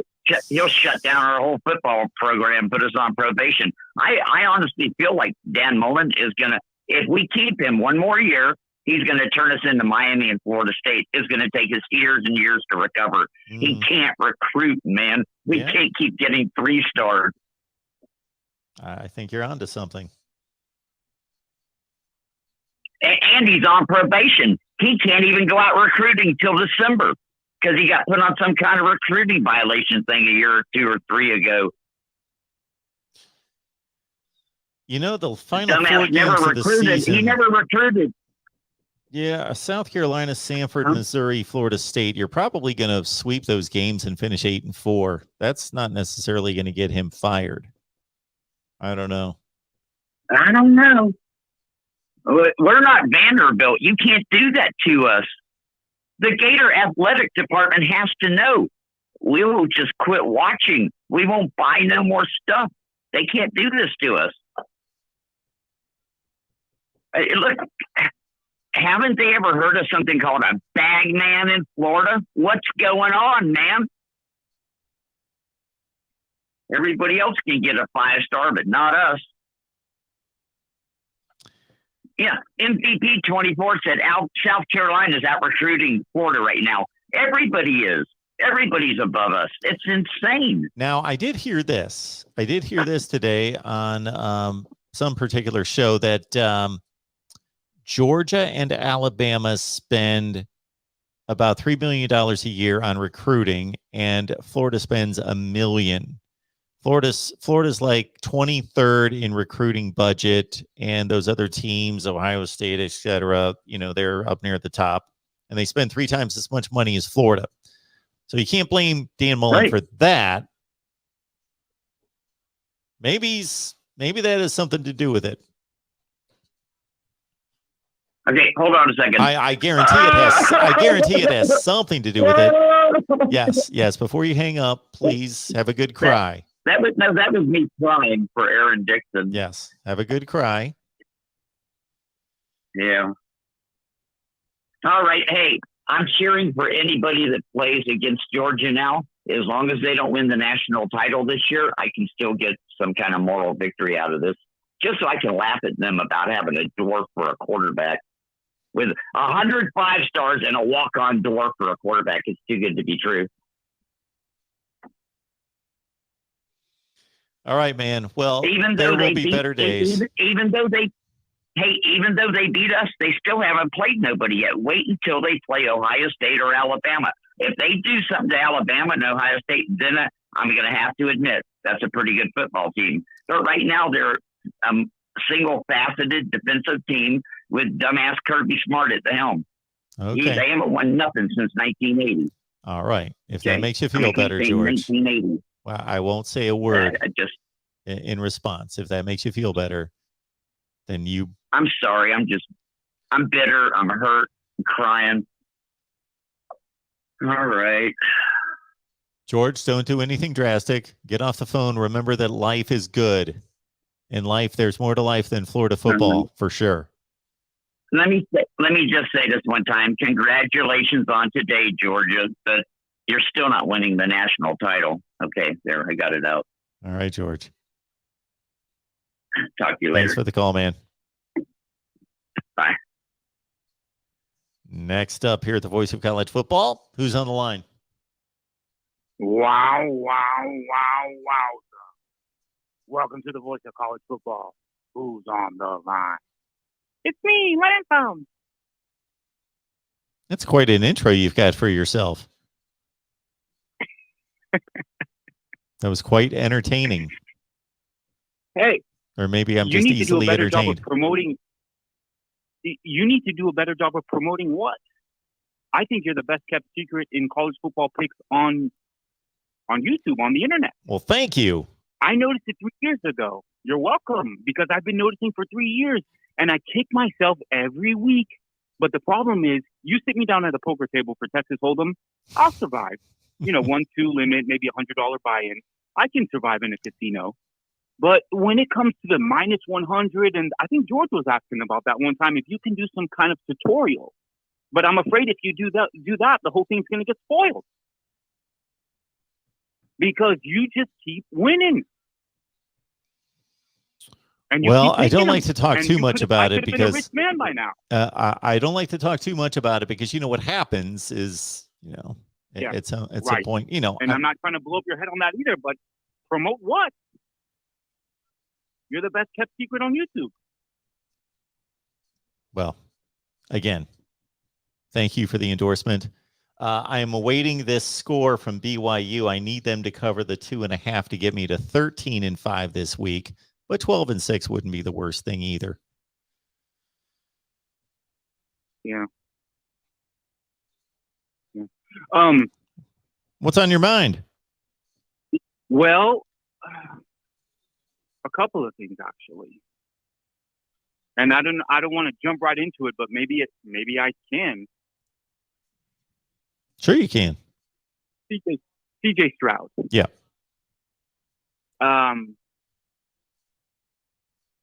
I don't know if you heard, this is related. Stephen A. Smith.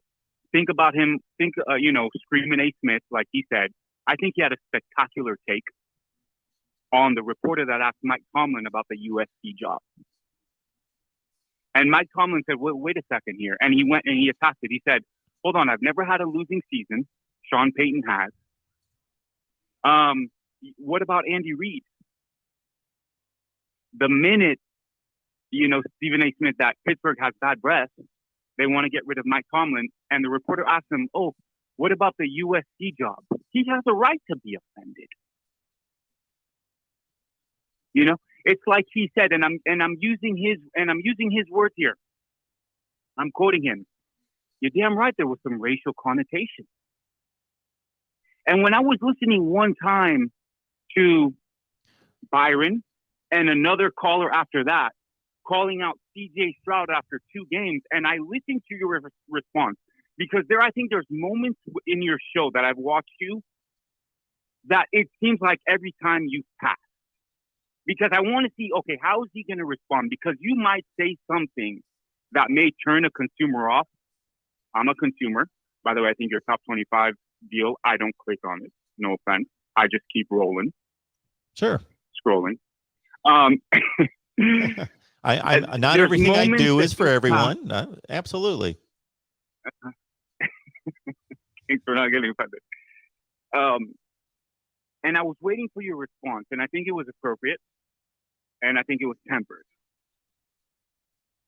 But I'm asking myself, okay, you're attacking an African-American quarterback after 2 games. He just turned 20 years old. I'm listening to these 2 callers talk. I have to be able to look my quarterback in the eye and know that he can lead me down the field. Your next caller says, there's something wrong in Columbus. I haven't seen an Ohio State team with this much personality in a long time. From the coach, there's moxie on this team. There's plenty of personality. There's style. There's charisma. This is a nice, fun team to watch. I know tonight wasn't their best performance, but I think they're going to continue to get better. And then Chris Fowler, what he said at the end of the game, saying that CJ Stroud is now in the Heisman Trophy conversation. So, it's a sensitive subject to talk about, but... So if I may interject here, I will say that with all the things that have been going on in this country over the last, let's say, year and a half, while we do run a college football channel, obviously that overlaps with life and social issues. And when I deem it appropriate or when it's unavoidable and needs to be addressed, I've certainly had, and in particular had, a 2 or 3 hour conversation on race with 3 or 4 individuals, Black men that I respect, and had them on here for that particular topic. However, what I would like to ask you is why, when a player is criticized by myself or by a caller or by somebody in the chat, why do we want to assume that it's because they are of a certain race or color? Why do we go there? I think it's simple. Why? I think it's simple. And I was listening to your response, one of your responses the other day. I think you got to be very careful when you talk about an African-American quarterback. I think you do. Why? I evaluate them. I evaluate them regardless of what their color is. I evaluate them the same way. Last year, Justin Fields. Let's say, let me finish this statement. What's in my brain right now is that last year we had Justin Fields, Trevor Lawrence, Sam Howell considered the best quarterbacks in college football. Well, my evaluation of them is not altered in any way because of their race, religion, anything aside from how they play on the football field. And unless somebody would have to, there would have to be a caller, a person that comments in the live chat or otherwise that has some type of obvious vendetta or obvious, it would have to be a trend that is substantiated for me to accuse or think that of somebody else.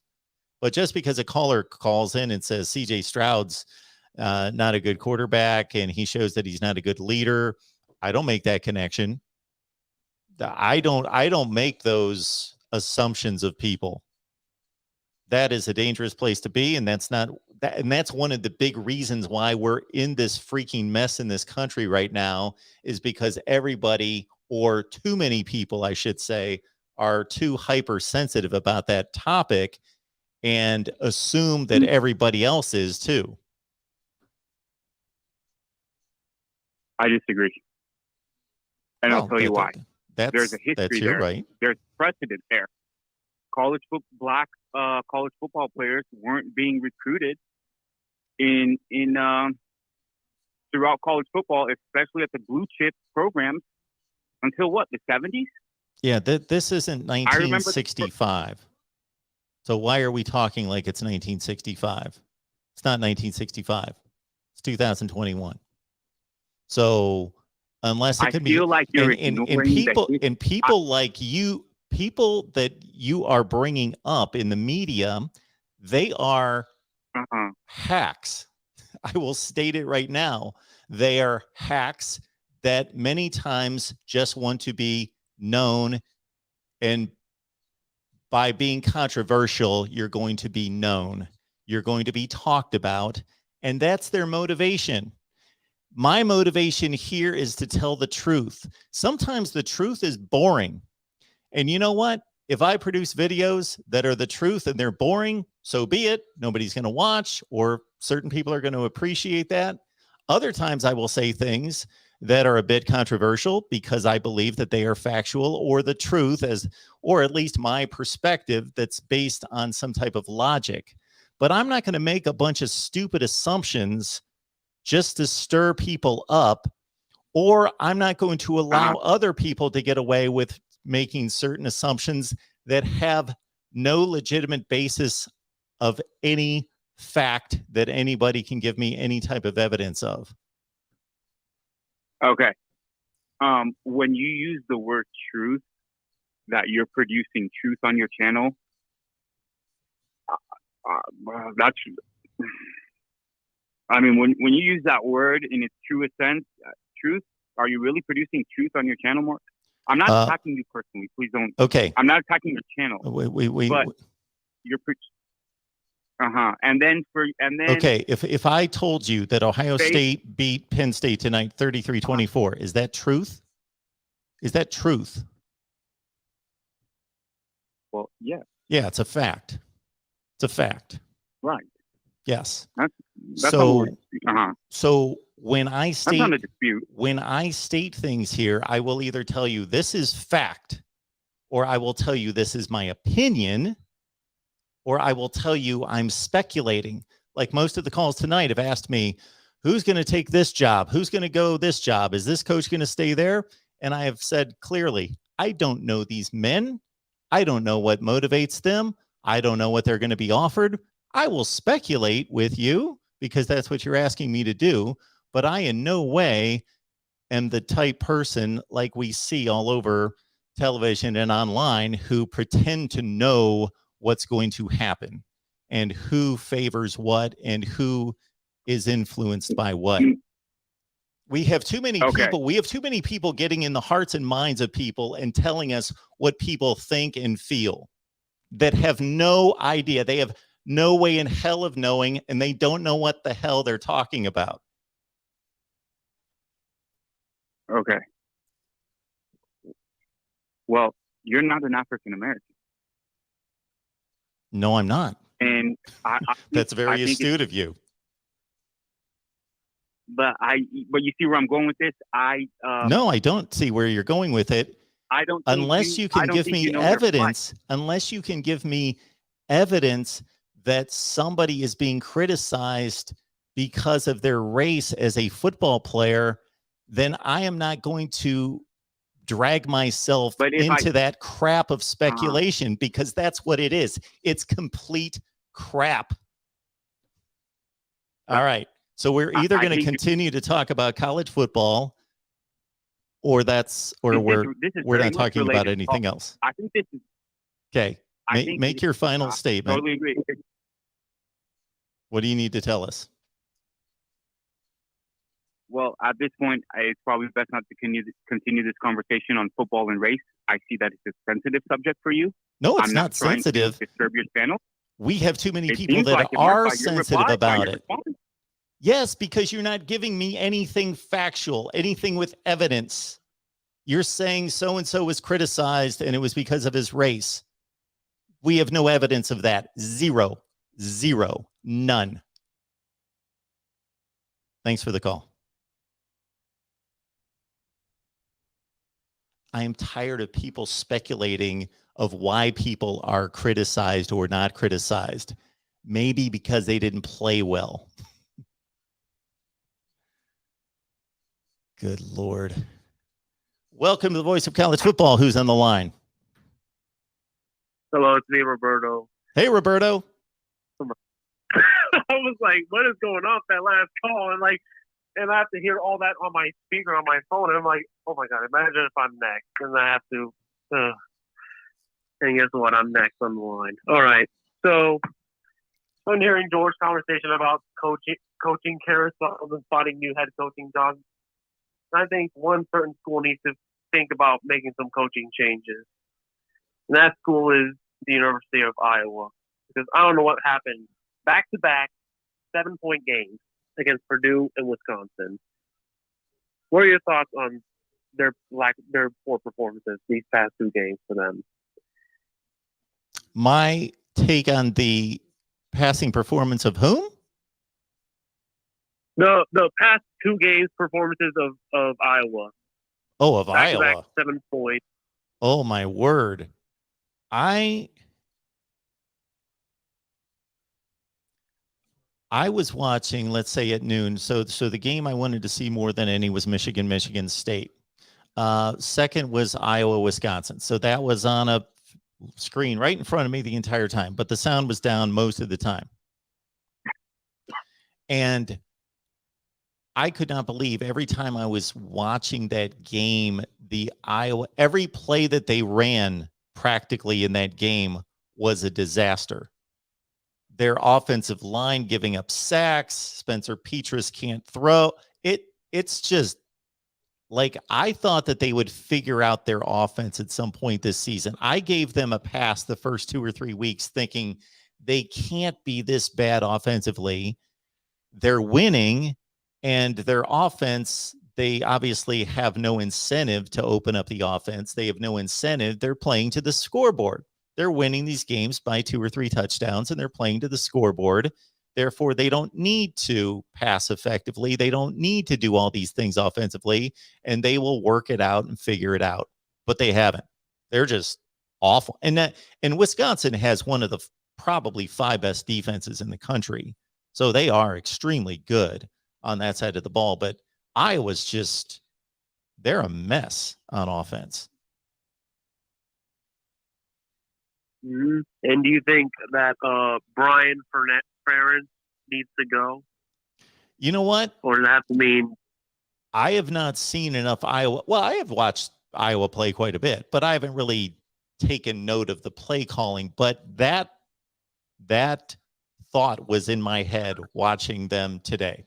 Yes, I was thinking there is no way that they are that inept athletically, that they have that bad of football players. They have the best center in the country, for one thing.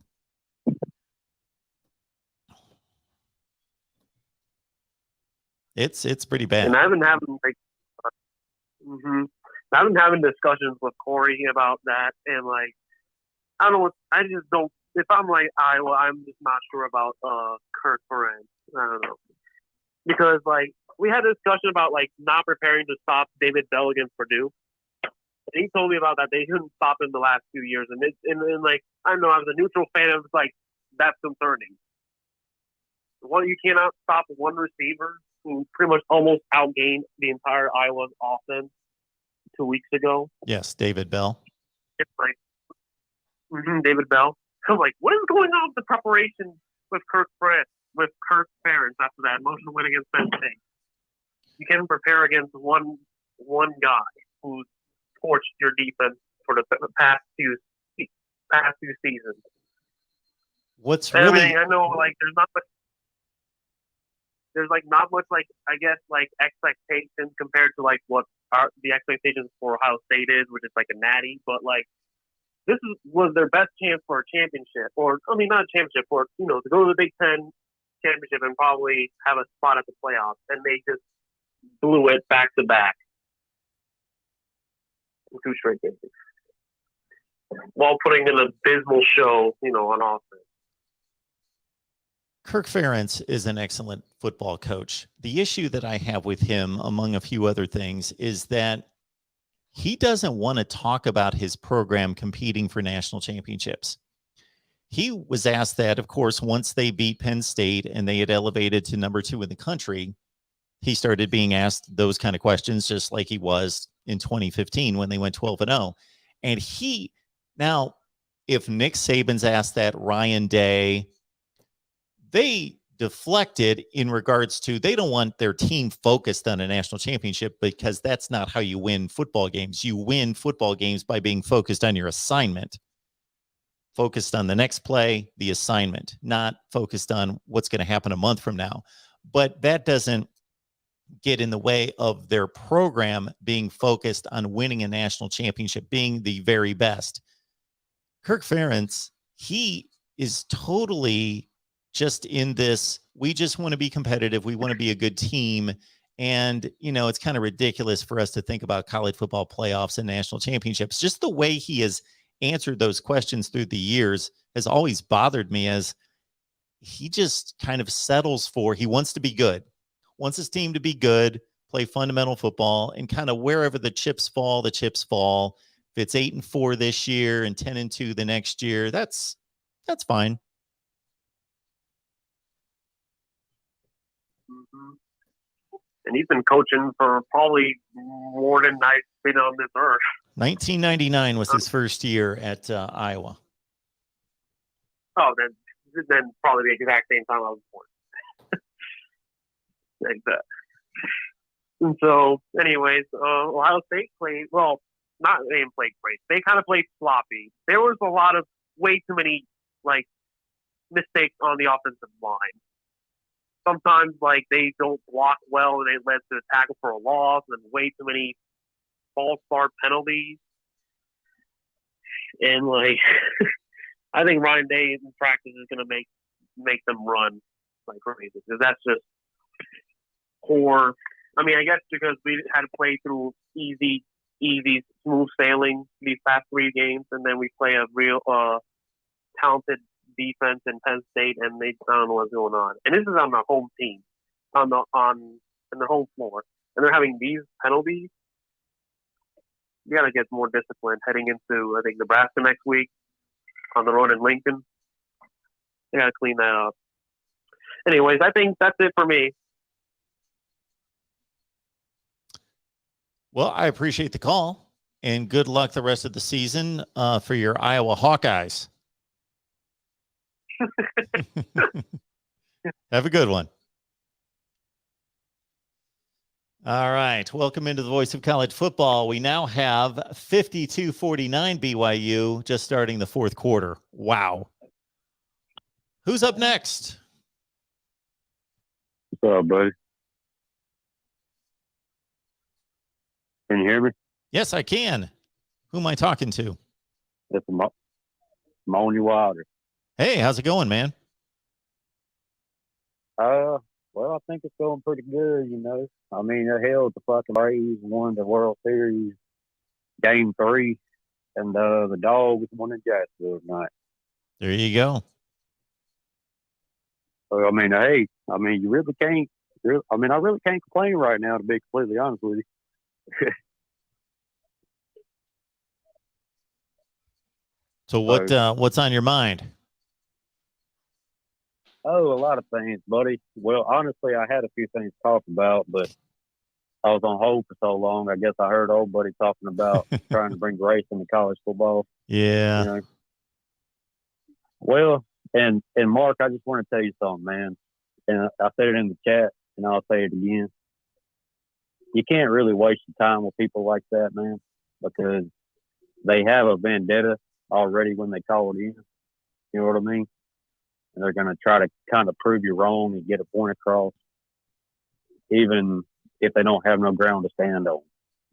You know what I mean? Well, I do know what you mean. I tend to like to give people at least their say and then I will either acknowledge it as being credible or not, and go from there. Yeah. Yeah, I mean, and honestly, I get that, man. But it's gonna come to a point to where it's just gonna get so overwhelming, even from one caller, where you're just gonna have to be like, all right, buddy, well, ain't nothing I can do for you, and go like I don't know, man, because that shit like that's like cancer. Because if you could tell me right now, if anybody gives an absolute I'm trying not to cuss, by the way. If anybody gives a shit about what color their quarterback is, or what color their cornerback is, or linebacker is, they don't care. They just want their teams to win the game, bro. Like I could honestly care who Georgia starts, like Stetson Bennett or JT Daniels, and they're both white. Or you can throw in, I don't know, a running back at that position. If they win the game, they win the game. Like, well, it has nothing to do. I will say this. We have like 330 million people in this country. 330 million people in this country. We have all sorts of people that like and dislike all sorts of things. Do we have racist people in this country? Of course we do. There's 330 million people, of course. But let's not go look for it where it doesn't exist and go make it up. That's just in this country. That's not counting the rest of the world. And because I've talked, I mean, I ain't trying to get too far off on the subject because I did want to talk about college football, but I was in the United States Army, and I have talked to a couple of people from around the country and around the world, and I can tell you it's not just white people, and it ain't just Americans. There's plenty of Indian, Asian people. There's plenty of people in this world that don't like other people just because of their heritage or color, race, religion. Sex. It's not directed toward one type of people. No, it goes in all directions. Absolutely. Exactly. But and honestly, that's all I really want to say about that. We'll leave it at that. Yeah. But I did want to say go Dogs and go Bravos, baby, and chop on. And I wanted to ask you one question, and I'm about to get off the phone so you can talk about it, save the next call. But my question is kind of a statement and a question.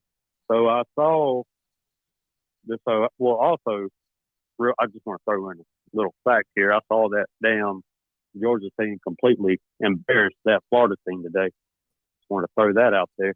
But I saw this Ohio State team play today against Penn State, and I mean, it was a good game, but Ohio State had a run for like 55 yards, something like that. I think they was behind their logo on the field, and they ran it in to like the 1 yard line, and the Penn State player just like took him out of bounds at the 1, I think.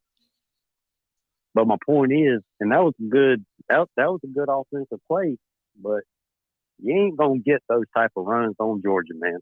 You're not going to. And everybody talks about this Ohio State offense and talk about this Georgia defense.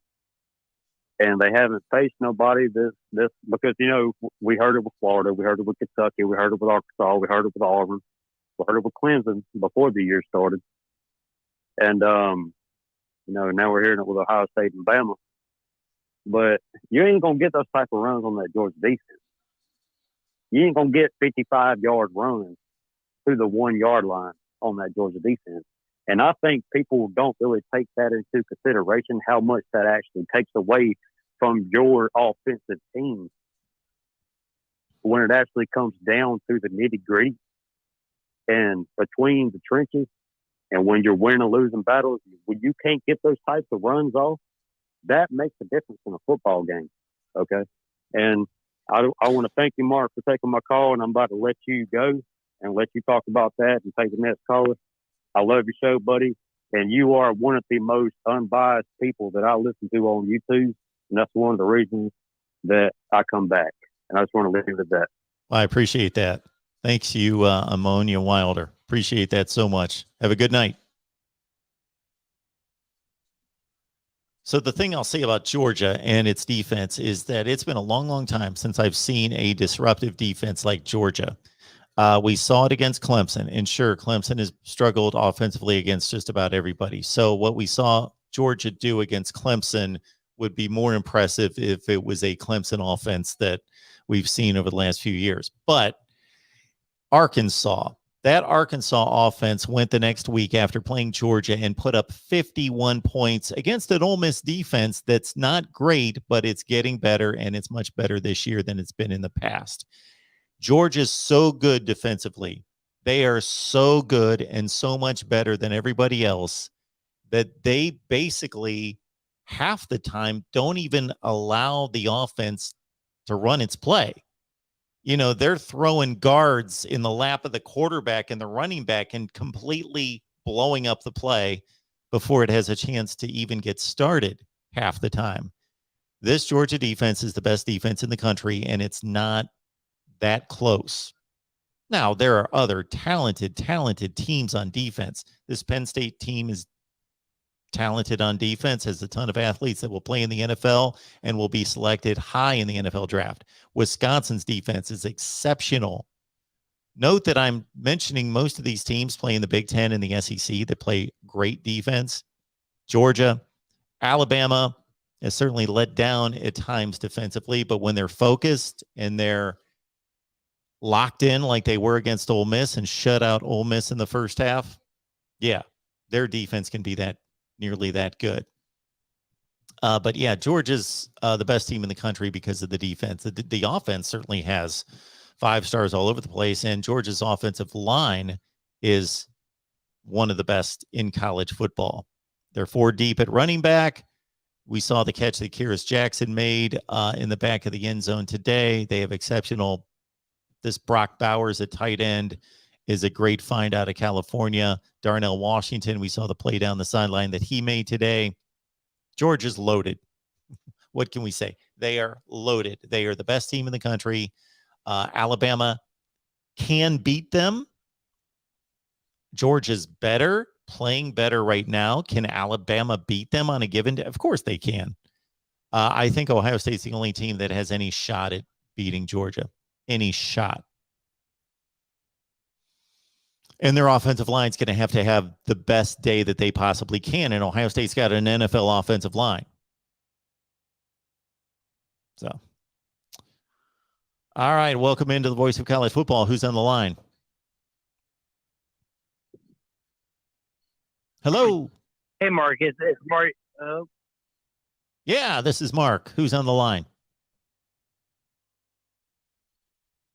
Hello? Hello? Going once. Going twice. Hey, Mark. You hear me? Oh. Sorry. I had already kicked you off the air. We were not hearing you. We were not hearing anything. Welcome into the Voice of College Football. Who's on the line? Hey, Mark. This is Dylan from Kentucky. Hey, Dylan. How's it going? Hey, how's it going? I really enjoy your show. I enjoy all the content, but I just found you this past season and really enjoyed everything that you put out. Cool. Thank you. You got the best. Thank you for everything that you do. Really disappointed with the game plan, whatever. I don't know if you can call it a game plan. It feels like over preparation for a gadget offense and a gadget defense in Mississippi State. That Kentucky showed up to play tonight. I don't know how you go from. I mean, it's one thing. Yes, Georgia completely annihilated Kentucky's run offense 2 weeks ago. Mm-hmm. Right, but I don't know why you come out and completely abandon a run offense that's been one of the best in the country for the last 3 or 4 years, and put the game completely into Will Levis's hands. Will is a quarterback who's progressing and starting to get better in this new kind of pro style offense that Kentucky's wanting to run. But at the same time, it's an offense that you want to set up the play action pass with the run game. And against the 3-3-5 defense where there's all kinds of grass all over the field, I was just blown away with the inefficiency and just the complete abandonment of the run game from what I think is one of the better offensive lines in the country, and certainly it's been one of the better run offenses in the country. And maybe I can just let you kind of answer that, and I want to get your take on it, what you think. I certainly think that Kentucky's still a pretty good football team and can have their way with Tennessee next week in Lexington. But I mean, this is just disappointing tonight to watch. I mean, a 3-3-5 tells me that you don't have the playmakers on defense. You're the best defensive back got ejected one of the first few plays of the game. And an air raid. I grew up watching air raid in the mid '90s. Kentucky fan when Michael Leach was here, and we saw what Tim Couch became in the NFL. I mean, an air raid is kind of set up for not really having a good traditional an offense. And so I don't know. I'm just really just blown away. You had 2 weeks to prepare for it. Those are gadget systems, and I don't know how teams like this game get away from it. So I'll let you talk about it. Well, I will tell you that for tonight's games, my number 1 screen was Ohio State, Penn State. My number 2 was Auburn-Ole Miss, and then number 3 was Mississippi State and Kentucky. So I did have a laptop on the game. I can't say I'm not a very intelligent person, so watching 3 football games at the same time is not really. I only do that because I want to see all of them, but I can't really take in much on that third game to really provide too much analysis. Now, I came into this game thinking Kentucky was a better football team than Mississippi State, but for some reason, something told me to pick Mississippi State to win the game, so I did. But I was really impressed with Kentucky. I watched the Florida game. I watched the LSU, probably half the LSU game. I watched the first half plus of the Georgia game until it got out of hand. And you're right. I'm looking at the box score and I see Chris Rodriguez with 8 carries. So I don't know, in a game that was 14-10 at half that didn't get out of hand until late in the third quarter, why in the world Chris Rodriguez would only have 8 rushing attempts in this game. So that's my first question that I think that they probably screwed up on. And then number 2, how does Will Rogers complete 36? I thought this was a typo for a second. 36 of 39 passes. That's tough to do against air. And he did that against Kentucky's defense. And I know that most of them were underneath shots, obviously, but still, man. Yeah, I mean, it was hard to watch. I've never seen anything like it. The 3 incomplete passes I think that's some kind of record. It's just, I don't think Mississippi State's a good football team, and Kentucky proved tonight that they were a worse football team than Mississippi State, and that's unfortunate because this could have been a really incredible season for Kentucky. Yeah. I mean, it's still going to be a good one, but thanks again for your coverage, and I just a baffled Kentucky fan, and I don't want to hear about basketball, and I'm well, who do you guys have coming up next? Tennessee. Okay. Coming up with yeah. All right. But well, then again, Hooker, he transferred from Virginia Tech after Kentucky kind of spanked him a couple of seasons ago. Oh yeah, so, I remember it. We'll look forward to spanking him in Tennessee again. Yeah. Well, I will get you a Kentucky-Tennessee preview. I appreciate that. So we'll talk about it this week. All right, cool. Well, thank you so much for the call. Absolutely. Have a good night. All right. Is this could be our last call, and maybe I'll watch the last 10 minutes of BYU in Virginia. What do we think about that? This is like an early night for a Saturday night, 1:30 in the morning. Get me? Welcome to the Voice of College Football. Who's on the line? This is Casey. Hey, Casey. How are you? Oh, great. I'm probably a little older than you, but the way I look at Georgia and, of course, Alabama, I don't know if Alabama can go to Auburn and beat them. But if Georgia doesn't win the national championship this year, I don't think they'll ever have a chance again. This is the best shot. Since 1980. Yeah, this is it. I've never seen. I mean, they're incredible. They're an incredible football team. Can you think of a time? Yeah, can you think of a time? This is week 9 of the college football season, where this deep into the football season, we would say that team's the best team in the country, and nobody else. We really can't. Nobody's arguing it. I don't remember there being a time when it was like, not even Alabama, where we would say that's definitely the best team in the country, and nobody has a debate. I don't remember that ever happening. No, I totally agree. Yeah, and I'm not a Georgia fan. I'm an Alabama fan, and I don't think that we have, like I just said, I'd be surprised if we beat Auburn. I don't think we're that good. We lost a lot of players last year, and that happens, but Georgia has it. And I'm not a hater. I want to see. 1980 was their last with Herschel Walker. They won the national championship, and they're due, and I hope they do it. Yep. I hope they do. Hey, it was good. I've been meaning to call forever. I just always catch you on YouTube, and I usually watch your you've already done your shows because I work third shift, so it's kind of. Okay. I'm glad I got to call in. I appreciate it. Well, I appreciate it. Thank you so much. Yeah. Well, roll tide, and we'll see what happens at the end of the year. You know what, though? If you do beat Auburn and get to the SEC championship game, don't you know better than to sell your coach and your team short? No, I would never do that. I just see things. I've watched Alabama. I'm in my mid 50s. So, and I've watched Alabama since I think my dad took me to my first game when I was 12 years old. I guess that was okay.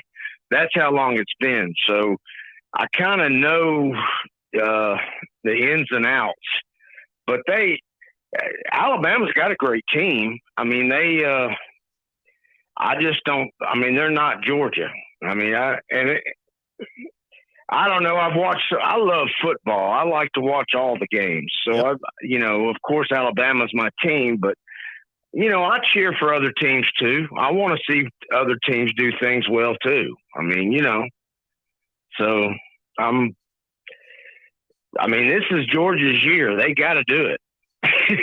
If they don't do it this year, I don't think they might not have another chance. Yeah. Well, I appreciate the call. And they got a great coach. Yes. Yeah, well, I appreciate you taking my call, Mark. Absolutely. I'll talk to you another time. Thank you so much. Call back anytime. All right. Thank you. Have a good night. Alabama, Georgia. It's going to be epic. And the way Georgia's playing right now, yes, they could be a decided favorite. But how much of a favorite would Vegas make anyone against Alabama? Maybe 4 points. And I don't pay that much attention to that, but Vegas, they pretty much know what they're talking about. But when is the last time Alabama's been an underdog? I think it was 2015 against Georgia, and they blew them out like 38-10. Welcome, the voice for college football. Who's on the line? Hey, it's John from South Dakota. Hey, Jonathan. How you doing tonight? How are you? I'm good. Good. No, I'm just watching a little San Diego football right now. Oh, okay. Yeah. Actually, a buddy of mine is the head coach there, Kalen DeBoer. I think this is a lot of teams. When you talk about, you got a lot of teams out there right now this year. When you go from 10 to 25, I think all the teams are pretty balanced. You look at Iowa today, who would have thought they would have got blown out again? And I'm a Hawkeyes fan. I'm in South Dakota, but, buddy coaches Fresno. But he has a solid team out there in Fresno. But, they lose to Hawaii. They drop out of the top 25. Now they're beating San Diego State. That's 21. Are they going to move back into the top 25, or is he going to stay? And Kalen's the type of coach is, if you've never looked at a lot of information on Fresno State, if you look up Kalen DeBoer's record when he's in Division II, his record was 67-6, I believe, when he coached the University of Sioux Falls. I think they won 4 national championships. So his coaching and his philosophy is really driven. You know what I mean? It's getting big college, big country boys from Iowa, picking them out of the, South Dakota's had quite a few who go to even into the NFL that played in college from South Dakota.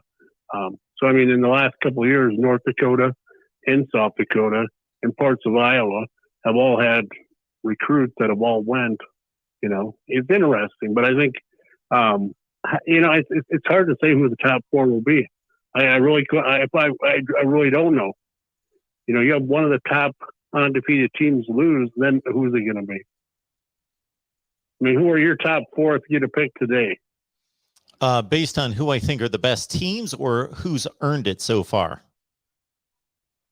Those are two different things. Earned it. Earned it. Who's earned it so far? Schedule strength. Right. Who do you think earned it based on schedule strength? Yeah. Well, I think that obviously Georgia is one. I believe that I would put in, if it were today, Michigan State and Oklahoma and Alabama. Those would be the four teams I would put in right this second. Yeah, but the Big Ten, and then you'd have the 12, and then two ACC teams, or not ACC. You said Georgia and Alabama. Yeah. Yeah, no, I agree with that right now. But now, if one of them get knocked off, what happens? That's what I always question. These colleges that don't play a strength schedule, I always feel like they get left out. That's what I feel like. You know what I mean? Well, you're talking about Cincinnati. You might have Is that who you're talking about? Right, like Cincinnati. I mean, the strength of their schedule isn't there. So are they really a number 3 seed? Can they go up against Georgia or Alabama and play them at a caliber? I don't think so. I mean, I'll be honest with you. It'd be like, Fresno State, they play all Mountain West teams. All of a sudden they get in the top 3, let's say. They're not going to beat Alabama. There's no way. But I think now with the change in college, what the change was, aren't they going to start trying to pay the athletes some? Is that what is going to eventually happen? Well, the athletes can make money now. They're not being paid by the university, but they can earn money as of July 1st through the NIL. Right. Yeah. So I think that, I don't know, I think that might change. I don't know. It'll be interesting how it all, if players will move around, if players will go back, you know what I mean? Well, I think it's going to only cause more players to move around because players know that they can only make money. The only two types of players that can make money are players that are actually playing. So being a third string quarterback at Alabama doesn't make you any NIL money unless you're the hotshot recruit that just signed as a 5-star and you're not going to be a third stringer for long. So players are going to move to, because being the third string quarterback at Ohio State, where you could be the starting quarterback at Kansas State, well, you can go make money. Right. Or down in Iowa, or yeah, that makes total sense. I think about it, even here in South Dakota, where, we have the Jackrabbits, which, there's been a few, and then the Carson Wentz, and we have Dallas Goddard. There's been a few that came out of here. But when you talk to smaller players, but when you're talking college-wise, I mean, who knows if SDSU will ever, they played Nebraska 3-4 years ago, I think, and they beat Nebraska, but Nebraska wasn't that tough then either. You know what I mean? So, I mean, they're playing a Big Ten team, went down to Lincoln and beat them, but that's one of those. North Dakota State beat Nebraska? I don't remember that game. Nope. It's South Dakota. So you have SDSU, and then you got South Dakota State. I know that between the two of them, they've beaten Kansas State in the last 10 years, and they've beaten Minnesota and maybe Northwestern or Illinois. yeah, it's interesting watching these small schools. Sometimes they're more scrappy than I like watching these smaller schools, but I think it'll change. I think the whole college spectrum next year will be a little bit more, like you said. I think there'll be players moving around. It'll be interesting to see. But no. So you're out of where are you located out of? I'm in Connecticut. In Connecticut, that's what I was thinking. So do you what do you cheer for? I'm an Ohio State fan. I grew up in Ohio. The Buckeyes. I grew up in Oh, Ohio, my and best- I only live in Connecticut because that's where I was employed for 19 years. So my buddy's dad actually was the athletic trainer for the Ohio State Buckeyes back in the day in the 1970s, early 80s. Okay. Steve Bliss. You know that name? I don't. He would have been under what's his name? He always talks about him. Oh, who was the coach in the 70s and 80s? Earl Bruce. Nope. They won the Who was the head coach at Ohio State in the 70s and 80s? would have been right in the early 70s and 80s. Yep. Woody Hayes until 1978. Earl Bruce from Woody 1979 Hayes, to that's who he was 87. under. Okay. Woody Hayes. Yep, that's who he was under. Yeah. If you ever want to look up a guy, that's the one guy to look up too. He has quite a track record. A lot of these unknown people, but he's one of the guys that started a lot of athletic programs throughout the United States. But so he's sort of under the radar. He started a power program that Carson Wentz is in.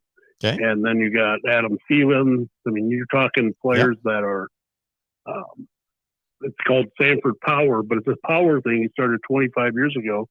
And, he was down in Miami. He was at Ohio State the longest. Okay. And then was in Nebraska for a few years. But, no, it's quite a story. His story is quite, I think he's got a book out there too. Steve does. Steve Bliss is his name. So. Very nice. Well, thank you so much for the call. I appreciate it. Call back anytime. You bet. You have a good night. Take care. Thank you. Have a good night. Take care. Bye-bye. All right, let me hit these super chats. Eric, thank you so much for the contribution. How about those Ducks Pac-12 champ prediction? Pac-12 championship prediction. Yeah, Oregon. Oregon is going to beat Utah in the Pac-12 championship game. That would be my thought right now. Eric is also saying that turns out Anthony Brown can throw deep. Well, if that's based on today's game, which I didn't see one play of, correct that. I saw some highlights, but they were playing Colorado. Let's keep that in mind. They were playing Colorado. Dylan, thank you so much for the super chat contribution. Thanks for taking my call. Look forward to your Kentucky-Tennessee preview. Go Cats F basketball. I used to like basketball. I used to watch a lot of basketball, but that's been years and years ago. I haven't watched a basketball game in forever. I will say that we will certainly have the Kentucky side on with our guy, Kevin McGuffey from Last Word on College Football. And I'm looking for a Tennessee guy or gal, of course, a Tennessee individual media type from Tennessee would be great. Let's get to our next call, which could be the last call of the night. Why don't we do that? Welcome to the Voice of College Football. Who's on the line? Mark, this is Blake. I want to end it on a light note. I want to give you Yes. some rapid fire questions. Are you ready? Absolutely. Give it to me. All right. What's your favorite thing to eat on football day? Pizza. Pizza. Okay. Are you related to Ben Stiller? No. Do you recommend hair plugs? Earplugs? No. No, hair plugs. Hair plugs, Mark. Oh, hair plugs. Yes. You don't think that's real? I don't know if it is or not, but it looks fabulous. I'm saying, if it's hair plugs, then you should recommend them. I know so If not, little. I know so little, and I have certain females in my life that bring up certain things, cosmetic things like, oh, you should use this kind of facial cream and all this other crap, which I want to stay. I'm not saying I'm young looking, but I want to stay young looking, as relatively young looking as possible. But I don't have time for that. I don't think about that kind of stuff. No, for some, there is gray in this hair. You just can't see it. It's there. And yes, this is all my hair. Well, I didn't ask about your hair color. Okay. I know.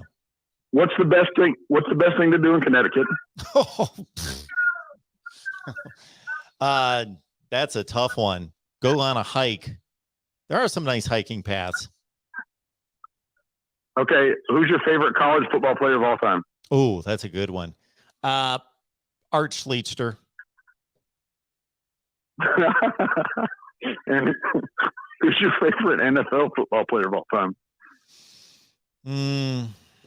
That's a close one, but I will say that is a very close one. Even though I didn't see him play much, he was right at the beginning of me watching football. Roger Staubach. All right, fair enough. I can't really feel the Staubach, and I definitely can't feel the Art, but they're unique answers, and I respect that. When are we gonna reinvent the college football playoff system? Well, I can reinvent it anytime anyone would listen to me. We can get it done like tomorrow. But when is it going to be done? It's going to be done in about 3 years. No, I mean me and you. When am I going to do it? I've done it a zillion times. We'll do it again in the off season. For all those people that are coming on board that have yet to see me tear college football to shreds, we will do it again once we hit the off season. Yes, we will have scheduling systems, playoff systems. We'll lay it all out there. Absolutely. That's how you're going to hit the big time. That's how you're going to do it. Yes. Oh, I've got a college football playoff system, and I've got a scheduling system. Yes. All right, we'll go finish the cold pizza. We enjoy you. Have a good night, Mark. Thank you for the questions. That was fun. Appreciate it. All right. Bye.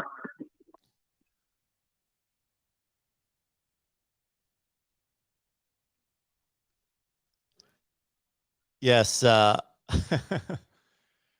Roger Staubach. So Roger Staubach's last year with the Cowboys was 1979. And I remember my very first football experience from the viewing standpoint was, so my family was not a big football family, but we went to a family friend's house, a friend of our family, for Thanksgiving. And this must have been in 1975.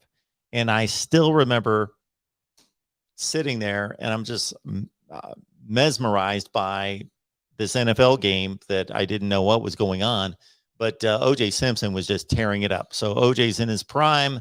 We'll not comment on O.J. after that, but I remember a friend of the family saying, that guy is the best player in the world. And after that, it's just my personality, I guess, that when I get into something, I get into it. So I was mesmerized by the NFL, and college football followed right after that. So starting in like 1977, I was locked in. And so I had like notepads, memorizing statistics, writing statistics, memorizing every score, all that immediately. McDonald's came out with these Super Bowl booklets. This was prior to Super Bowl 12. They came out with these booklets that had like every Super Bowl roster every year and the story of the game and what led up to the game and the story of the season for every team and the attendance and the statistics of every Super Bowl. I could still tell you, yes, Firmus Paradox, 1963, Staubach, Heisman Trophy winner, that I could recite the attendance to every Super Bowl at that point. I still remember Super Bowl I was 61,946. Yeah, I was just crazy.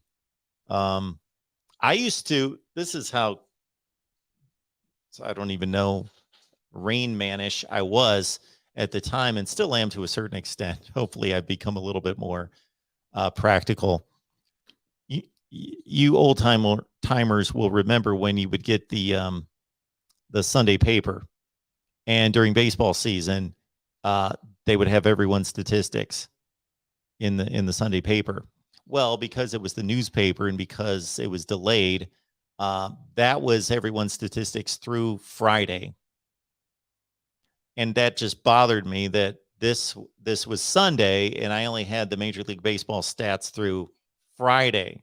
So I would take out a notepad and I would take the list of every batter in the major leagues, and then I would take the Saturday box scores and I would add that to the statistics through Friday. So I would have an up-to-date list of the Major League Baseball statistics to Sunday. Yeah,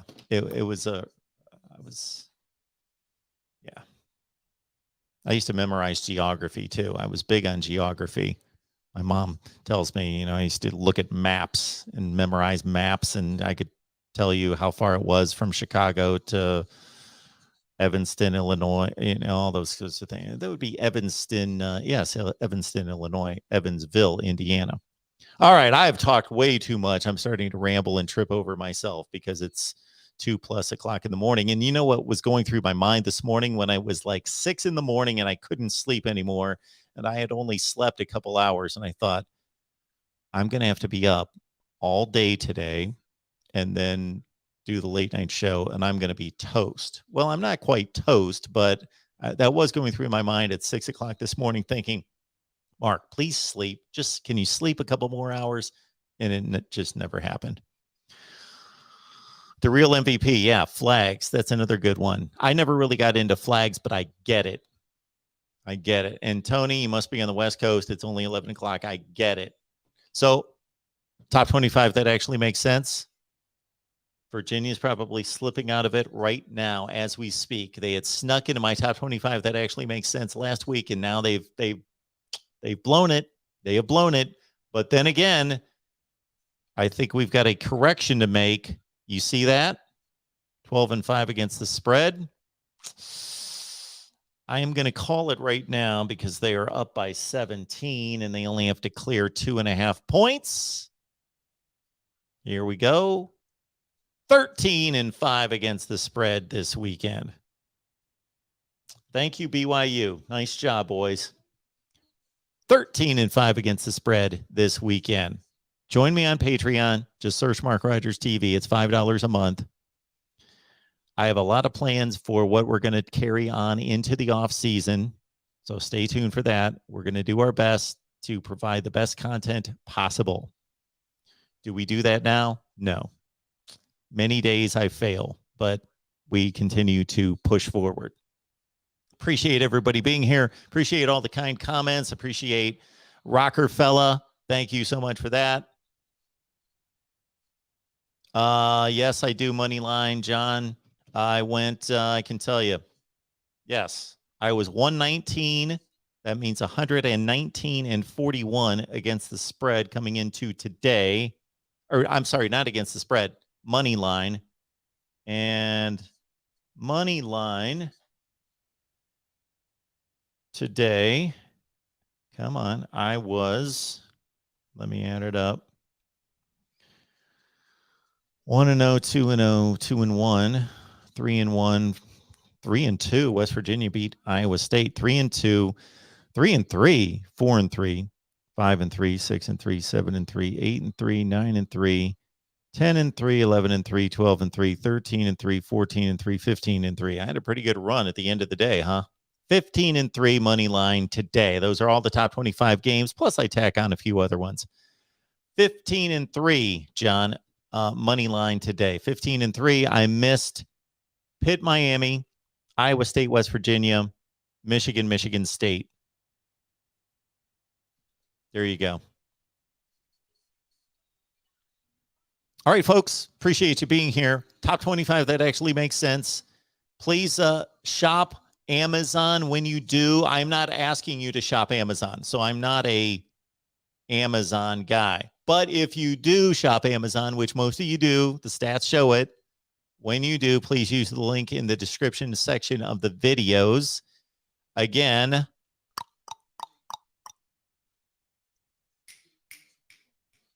I'll be back Monday night. We'll do a call-in show Monday night. And tomorrow's the top 25 that actually makes sense, plus a whole lot more Big Ten, SEC power rankings. And I would do the other power rankings for the other conferences, but nobody watches those. All right, everyone. Appreciate you being here. Thank you so much for your support. You guys are the best. Thank you so much. This was a great show tonight because of you, not because of me, because I do the same thing every time, because of you. And we'll see you soon.